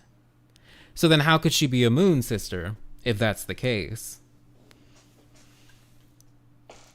But we'll talk about it. We'll talk about it. Do you think Istaroth being worshipped in Mondstadt got forgotten only because of the burned Mondstadt library, or something, or was there something else? So I think it might be a similar situation to what happened in Enkanomiya, because if you realize, like, before Sun and Moon was written by this Enkanomian scribe who was like this apostle, or I'll call him, of Istaroth or whatever. But it seems like what he was writing was forbidden knowledge, because he stopped writing when he started hearing like guards or something coming. And then if you go to Enkanomiya, there's like no mention of Istaroth whatsoever. Like if you talk to the Shades, which was really odd to me. Like there was barely any mention of her. Like through the Sun Children and just through any like of the NPCs. So what I think happens with that is when you have like a governmental body controlling what information is given out to the people, then naturally over time people will not necessarily quote unquote forget, but they just won't know about certain history because they weren't taught it. Because all that information was hoarded from them. I think that might have happened in Mondstadt.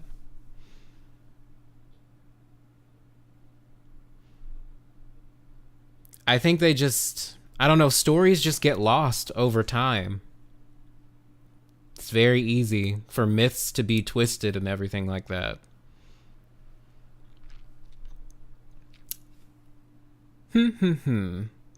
But I don't know.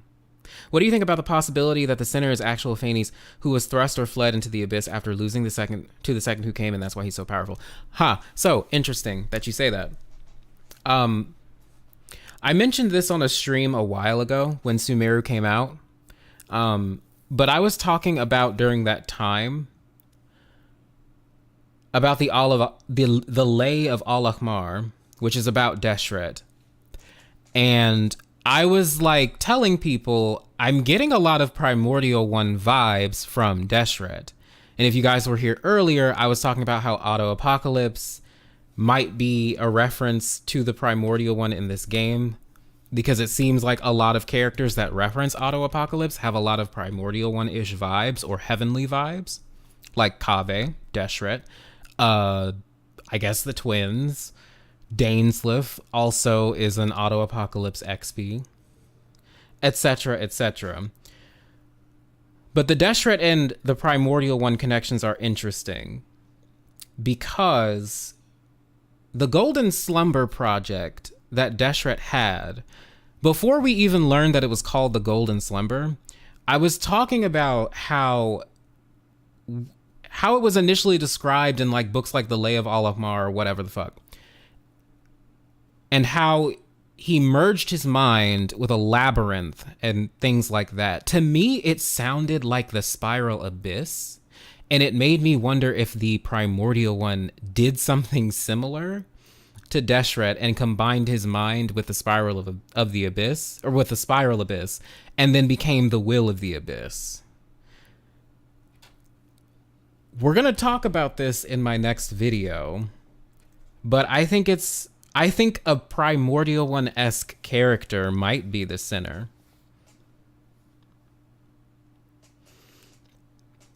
Deshret and Ermin, yeah, Ermin's, we're gonna talk about all of that. We're going to talk about all of that. Their connections are really weird and sus. But the thing is, they both have connections, again, to the Primordial 1, especially Ermin. Because, like, Odin. Odin is really sus. And Odin also has a lot of Venti vibes, by the way. Because Odin was considered a god of poets. There are a lot of gods that he's conflated with that also intermingle with gods that Venti might be based on. It's weird. We're going to talk about it. But it's all pointing to one place, and it's the Primordial 1 and the second who came. And the thrones of heaven. Can't wait for these new theories. They sound juicy. Oh, they are.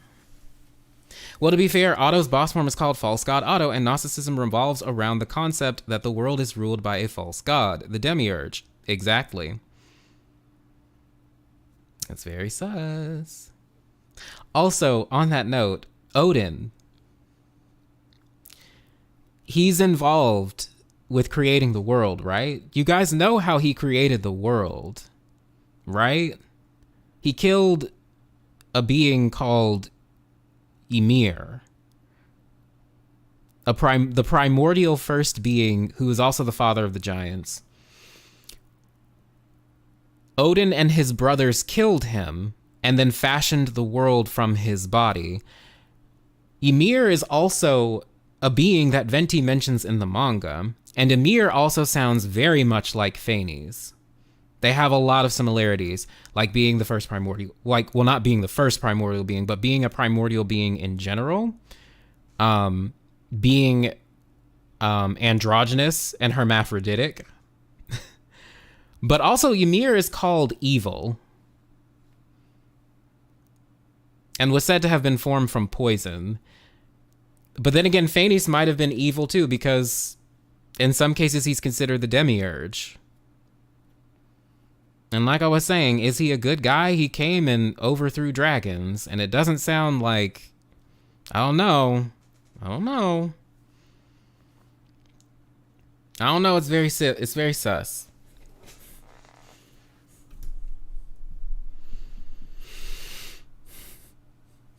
I don't know. Anyway, I'm done rambling.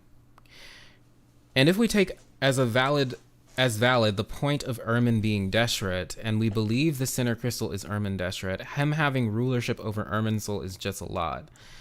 Odin is the creator of Midgard by, slaying Ymir. You think the primordial one refused to be ruled by the second throne, hence rejected the Gnosis and does not see himself as a god of their kind. That's interesting. Here's what I'll say about this as well. You know, in Greek mythology, which we know now Genshin is definitely based partially on, especially like the original civilization, the single unified one. Isn't there a theme of family overthrowing family? Like, there's always that theme.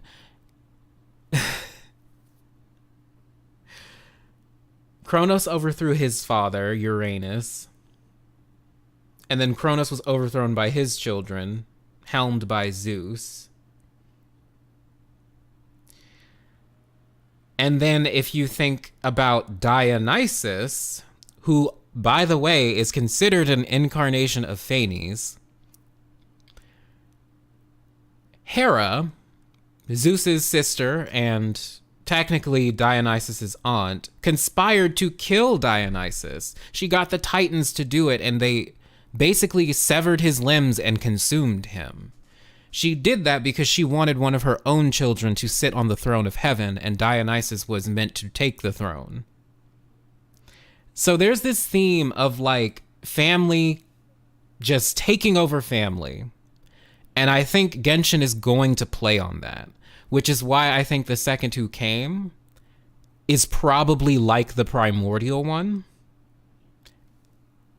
And also why I think Khaenri'ah, which we talked about this earlier, but I think Khaenri'ah is full of aliens. I'm just saying, but we'll talk about it. Yeah, Greek gods killed not all of them, but yeah, they did. It's really like, there's like that huge theme of it. Is there any mythology that Genshin isn't based off of at this point? Honestly, good point. No. They're pulling from everywhere, it seems. They're pulling from China, Japan, all of Asia, Africa, Europe. And I'm sure we're going to get like North and South American mythology once we get to Natlan, more than likely. Are the twins Dionysus with the sustainer being Hera? No, isn't that interesting? You could see the twins as Dionysus. I see them as Zeus.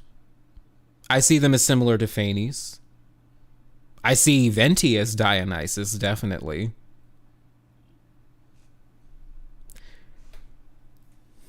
Genshin is just the Smash Bros. Of mythologies, basically.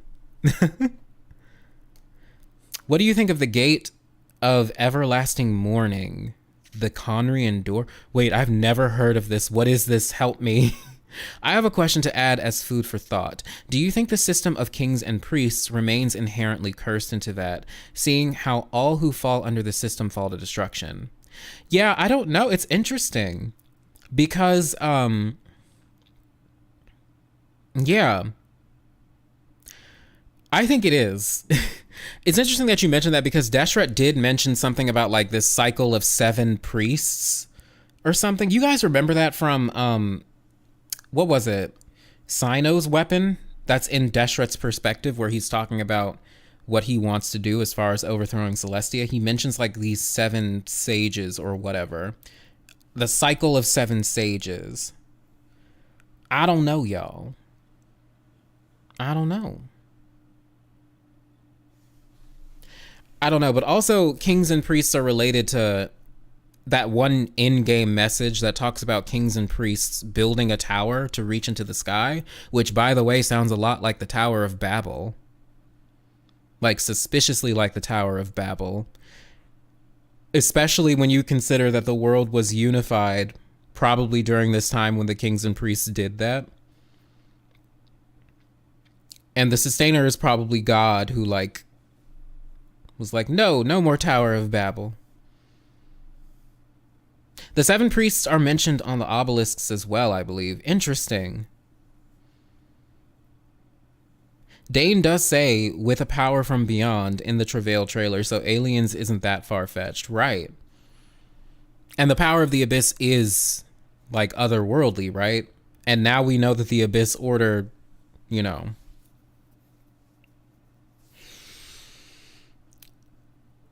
The father and the son who plant flowers. Also Sumeru NPCs with Armenian. Yeah, they're like taken from everywhere. Yeah, they definitely took Armenian mythology, Iranian mythology, all of that.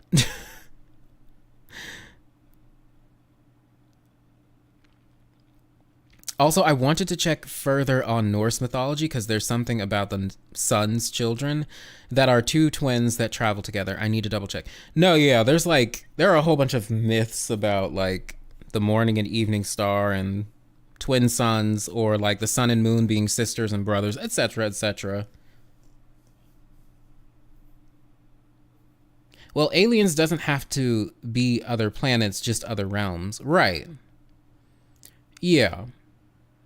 Because, like, first of all, Teyvat doesn't seem like... It doesn't seem like it's the only place on this planet that Teyvat is presumably on, because it's called a continent. Who's to say there aren't other continents? Right? So, hopefully we get more information about that. I mean, obviously we will, but that's probably like end game content if I'm gonna be honest with you. We probably won't learn anything about the outside world until towards the end. Like why the primordial one came here, made this paradise. Like what was going on outside? Why does the abyss exist? What is the real abyss? Is this like a world where the Honkai destroyed it? Welcome back, Bethany. I hope you slept well. I've always seen the Travelers as Hercules because of the whole needing to regain power thing. That's an interesting connection. That makes me think of like the 12 labors of Hercules as well. I could see that. Please do not talk about leaks. If you see anything on Honey Hunter, just don't mention it here. Wait, did somebody say something about leaks? Oh, you were saying, oh yeah, please don't talk about leaks. I have no idea what that is. So please don't talk about it. If it's not released yet, please just don't talk about it.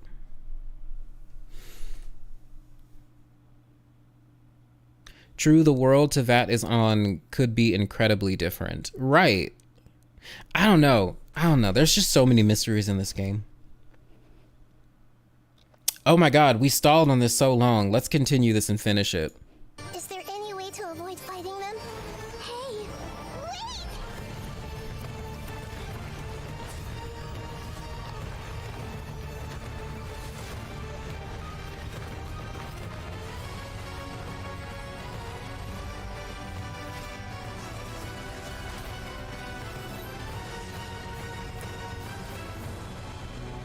Her attacks look so cool because it's like she's throwing DNA at us or something.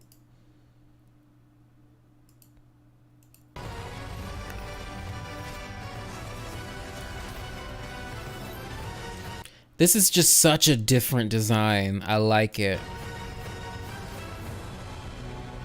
Life, death, and the world around us all follow a set of laws.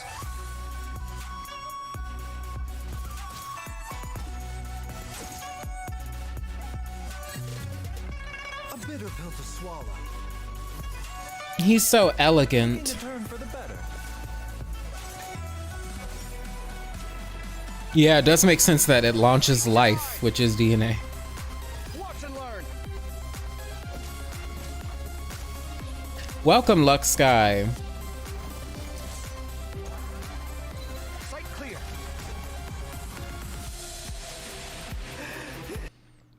Wait, let me read. Oh my god, y'all are commenting. Hold on. Why doesn't the pep look like the other bishops? They look nothing like the others. Yeah, it's kind of weird, because at least, like, Dvalin and Azhdaha, they have, like, design elements that are super similar to the other bishops, like the Bathismal bishops, and then the Geo ones. But a pep looks nothing like them. But, I mean, they don't have to look alike, right? Because we don't know what all of the bishops looked like.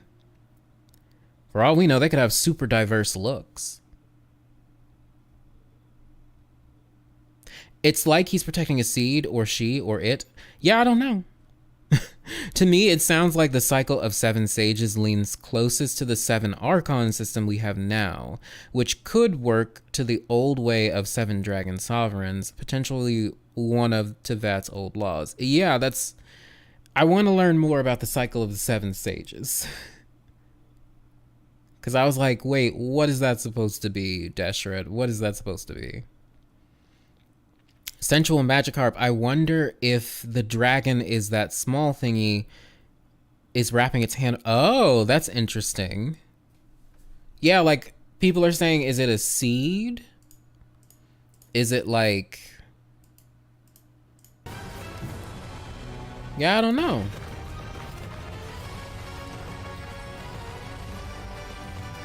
Yeah, like, what is that? What is this?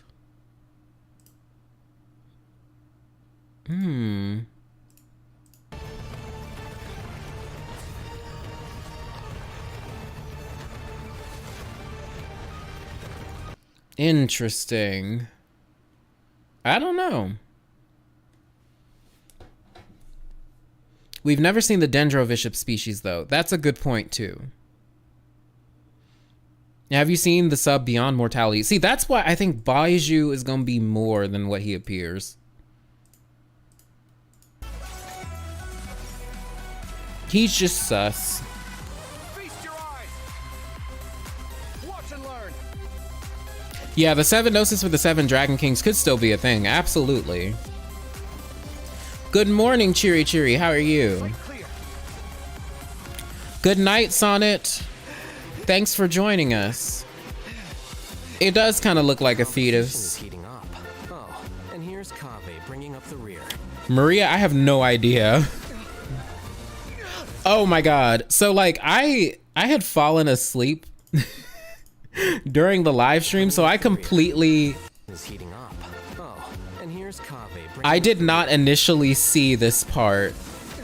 So I was like, wait, why are they all like... What is going on and why is Scaramouche here? But clearly it has something to do with the Parade of Providence, right? This event that the Academia is hosting, right? It has to. And they're playing some sort of game? Oh, this is going to be a super cool patch. No, yeah, Kaveh is just hot. He is. He is. Zhongli didn't recognize Baizhu as well, right? I think. I don't remember. Baizhu is the only character other than Zhongli who references a specific member of the 8 Taoist immortals. And that's why he's so sus. That's why he's really sus. We'll see what he is. We will see. Quidditch, it kind of looks like that. Yeah, there's no way they would wait to this long to release Baizhu if he wasn't important. Yeah, like he seemingly like this life, death, and the world around us all follow a set of laws. It just makes me think we're gonna get some lore in this that's gonna have implications for later, I guess. I don't know. We'll see. And then all the snakes motifs. I think it's interesting also that, oh, Musashi is streaming live. He's a good one too. He's a good Genshin guy too. He does all those exploits or whatever. You know? I don't even know what I'm talking about. Like, he exploits the game and like bugs and stuff. He's pretty funny.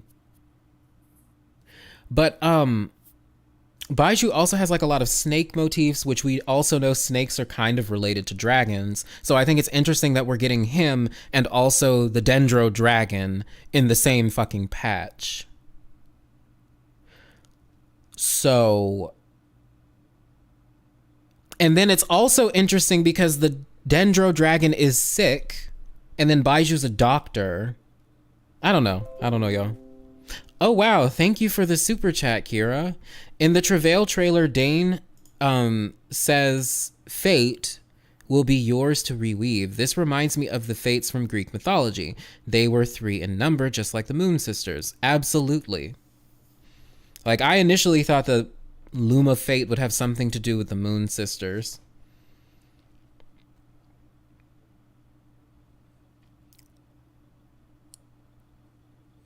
Yeah. It's just really interesting. Erosion seems more like memories, not body issues. Yeah, like, here's the thing. Erosion is interesting. I don't know how to formulate this thought. It feels like there are so many things that are just related to memories in this world. And it's weird because even like spirits and souls are equated to memories in this world. So the fact that erosion like erodes your memory away, it's kind of like eroding your own soul away. I don't know. What do I want to say about this? I don't know, y'all. I just feel like Teyvat itself and the people who live here, I don't know, this world just might be a world of memory. Like, for example, we were talking about earlier that, is this like a world where the Honkai like destroyed it or something? Like, what if someone was able to take the memories of a world, or in other words, like, gather and collect data about a world, about living things, etc., etc., like a genome. So for example, like Project Arc. And then what if they were able to literally recreate the world or create like a fantasy world of their own design just using that data? And that includes also reconstructing humans. Yeah, kind of like the Elysian Realm.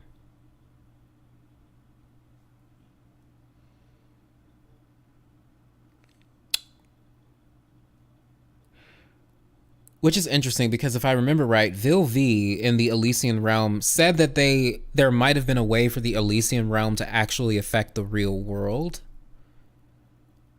And now I'm kind of wondering if Teyvat is based on a similar principle. like most people in this quote unquote world, I don't know, y'all. I don't know, y'all. I don't know. My brain hurts. Oh, so you mean Project Stigma? Yeah, well, yeah, Project Stigma, if you guys have caught up with the current Honkai Impact, it sounds a hell of a lot like what's going on in to that, like just straight up. So I don't know what that means. Is this a copy of another already existent world? It's possible. Who knows? You know who has something very interesting on this? Way. He talked about us saving Khaenri'ah and bringing the destruction of the world. So what if this is a copy of it? Interesting. Possibly. Maybe Baiju can be a more positive Dottore, a means of finding essential body DNA information without heinous actions. Maybe. I think that different civilizations have different names for Honkai, and Tevat calls it forbidden knowledge corruption. That is also very possible too, because there's a lot of similarities between forbidden knowledge corruption and the Honkai. Also, Tevat is on the imaginary tree. Yeah, it is. It is. I don't know, y'all. It's all very interesting.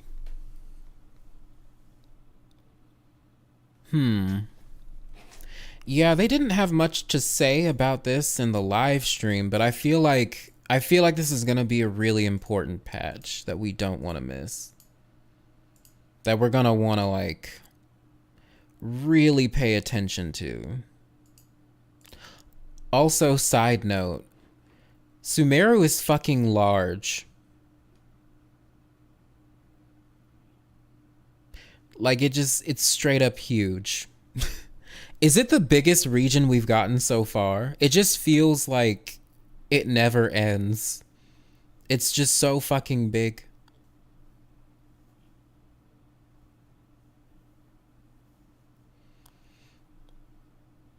Also, Honkai Earth also has Samsaras. Yeah, it does. But if we have Honkai in Genshin, it wouldn't go the same way as Honkai. Yeah. No, there's something definitely different going on with Tevat. Because we can't really say, you know, for example, that we don't know if there's Honkai or anything. Because even the reasons for why the world, like the nails were sent down, for example, it was actually to heal the land, right? It wasn't necessarily to destroy anything, even though that was a byproduct of dropping the nails, right? Because initially people thought, oh, well, they destroy civilizations, Celestia does, when they get too advanced, but that's not the case. But at the same time, progression does have something to do with it based on what A says about the Cataclysm and about the heavenly principles destroying a nation that strode forward and then lost everything, everything to the heavenly principles.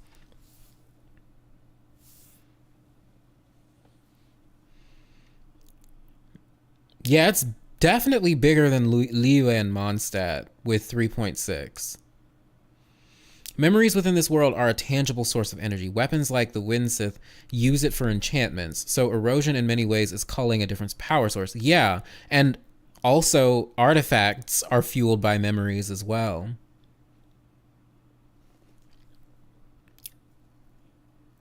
The importance of memories in this world is just like too significant.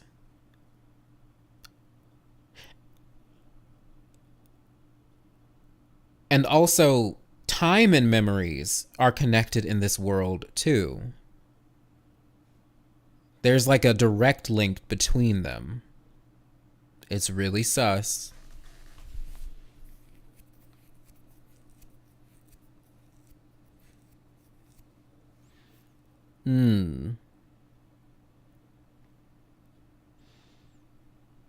Yeah, I love the fact that Sumeru is big too. And it has a lot of diverse areas. It's an interesting region. And it makes me excited for Fontaine. It depends. I feel like Mondstadt could expand the other way, like Easternly.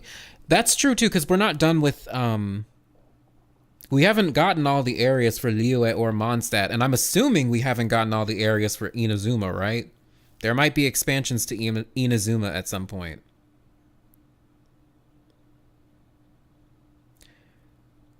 Like in Mondstadt, we need Dornman Port. We need that one castle thing. Black Castle? Something. Whatever it's called. Something. That I'd heard people talking about.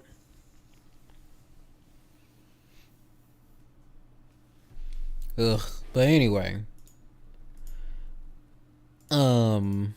Well, we don't really have much else to talk about because we talked about the trailer. The live stream was super short. Then I rambled about Khaenri'ah being alien people and the primordial one being Auto Apocalypse or being based on him. Yeah, we're done. I think we're done. I think I'm gonna go get a snack or something. Or I might go for a walk. I don't know. Or I might fucking take a nap, actually, because I'm feeling kind of woozy. The Blackcliff Forge, yes. No. Well, no, that's in Liyue, right? Well, are they going to make that an area? That would be interesting.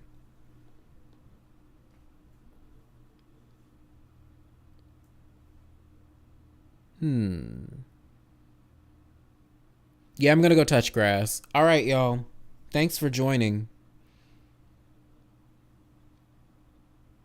Do you think there's only one sinner? Oh, definitely not. Well, I mean, technically... Yes and no, Soleil. But we'll talk about all that later. Thank you, everyone, for joining. Yeah, I hope the stream was enjoyable. I know I rambled a lot. I'm sorry for that. Hopefully I didn't miss any questions or anything like that. But I will be coming back to videos real soon. Expect a video on the Sinner before 3.6 drops. Yeah, that is my goal. I want it to be something that people watch while they're waiting for the update or something like that. I don't fucking know.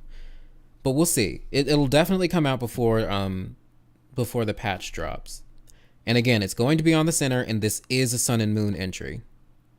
But good night, goodbye, good morning, whatever it is for you guys. No, I will not die. I will rest. I will come back. Goodbye, kings and queens, emperors, empresses, whatever you refer to yourself as. And I will see you next time. Bye.